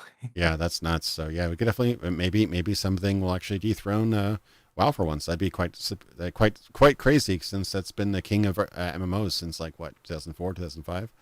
So well that sounds really interesting. I wish you the best on that. As for me, Cyberpunk Part 3, I think I've now hit the 50% mark on editing, but it's going to be not only my longest video ever, it's going to be over 2 hours long. It's also Wow. part three of 5 videos. So I might have to take a break after that and do other content just to kind of. I've been working on this series for 2 years now, so I need a break from Cyberpunk after this. But I'm gonna I be feel you. At least I'm more like that myself. You get more stuck in on certain things, but yeah, I have to like even after a death of a game sometimes I just have to go do something else or play something totally different than maybe yeah something that I'm covering to just cleanse my like palate, you know? yeah I already do that, but I've just been so like as a once this video's out, I think I'll have three what no wait 2 plus 1.5 3.5 so 4 hours and 15 minutes of cyberpunk content so far, like scripted, like second for second, edited content after this. So that'll be intense. I still have more to do, but uh, yeah, looking forward to that in the next couple months. Otherwise, yeah, thanks so much for coming on in, and wish you the best. And yeah, take care. You can follow him on. I think his Twitch ID is NerdSlayer. I, With th- 3 hours, yeah. I had the same problem. I couldn't get the same name on all my accounts, but yeah, NerdSlayer on YouTube and NerdSlayer on Twitch. Thanks so much for coming on. Take care, man. For sure. Thanks for having me. See you guys later.